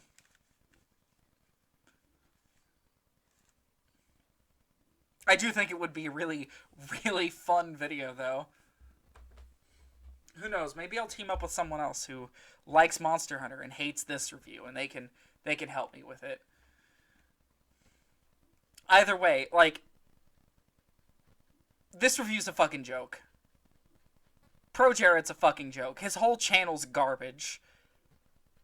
Again, if he can't be trusted to make a review on Sonic Adventure 2 without manipulating the footage, lying constantly, and bashing the fans of the game, and refusing to engage with anything about it, then I can't trust him to make a review on anything. It's okay to like Monster Hunter, but not SA2. Not the parts he doesn't like. Yeah, exactly. How does he end this? Oh, really? Thank you not so- funny. Okay. That was awful. I hate him. I hate him so much. This whole review is just one dumpster fire after another. Fuck. Oh, there it goes. Oh, good. We skipped a Boom Knuckles. Oh, well, I'm glad that's out of the way.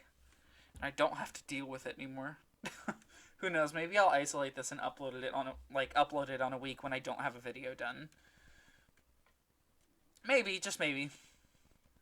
It should be allowed through, considering the fact that this review's older and this is commentary, so... The Chow, they're so perfect and lovely. Unfortunately, you have to trudge through the awful slog of Knuckles stages, where he's too fast.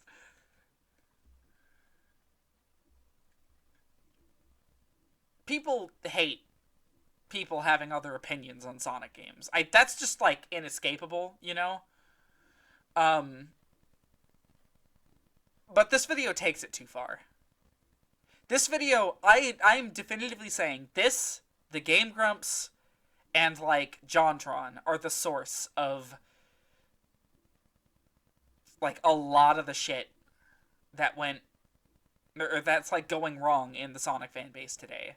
That's why we have so many different subgroups. Everyone's constantly at each other's throats. No one's ever happy with each other. It's all because, like, these reviews are all so negative, so every community is super insular and, like, guarded against any form of criticism. Any form of criticism. Yeah, this video is really bad.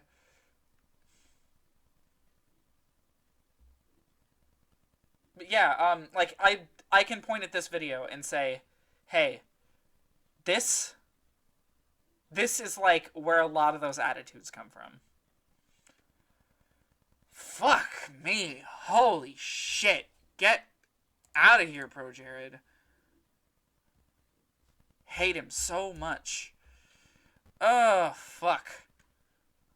Alright, that's definitely enough. I need to chill and to get my blood pressure down before I have a goddamn heart attack thinking about that fucking review. Oh. Final Fantasy tomorrow night.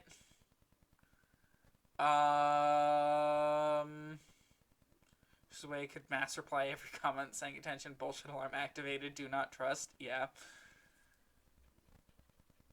Honestly, the best we can do is just respond to it like this, you know? It's the best we can do to stop the misinformation here. It sucks. It really sucks. But it's all we can do. We can't corner ProJared in real life and be like, fuck you. You're a garbage man. The best thing we can do is try and point it out and make people more aware of it, you know? Like I said, you can make any game seem bad just by editing it in the right way. I mean, hey, I appreciate it. Video editing is an interesting task, and it is absolutely being used very poorly on ProJared's part. In a lot of cases, actually. His videos are not very good, even normally, I would say. And I will never let go how creepy that dude is. He's so creepy. The dude sent nudes to his fans. You don't do that. Under any circumstances. The power dynamic is so fucked up there. He had, like, I think he had 1 million subs back then. And then it dropped really hard because he sent nudes to his fans. Like, even if it was consensual and they were, like, asking for it or whatever, you don't do that. You just don't. He's like a creepy, slimy dude, and I don't like him at all. It's just really awful. Really, really awful. But whatever. That's gonna be it from me for tonight. It's like 1:30 now. That went over quite a ways. I mean, this was an oddly focused post stream, so can't really blame it, or can't really like get mad that we did it. But yeah, that's gonna be everything from me for tonight. Follow my Twitter if you haven't already at Tom'sHouse3. And, God, could you imagine if ProJared fucking heard that and started harassing my Twitter? Maybe a bit much to base one video on, but he strikes me as an experienced con artist. Doesn't mean he's smart, though. Yeah, I don't necessarily know about the con artist thing. I don't know enough about him, personally. I've never fucking met the dude. Not that I want to. So, you know, I can't really speak on that. ProJared has entered the group chat. Oh god, oh fuck. Anyways, that's gonna be it for me for tonight. Thank you for enjoying the ending of Castlevania Portrait of Ruin, and whatever the fuck that was. That's gonna be everything from me. Thank you guys for watching, and yeah, have a wonderful night.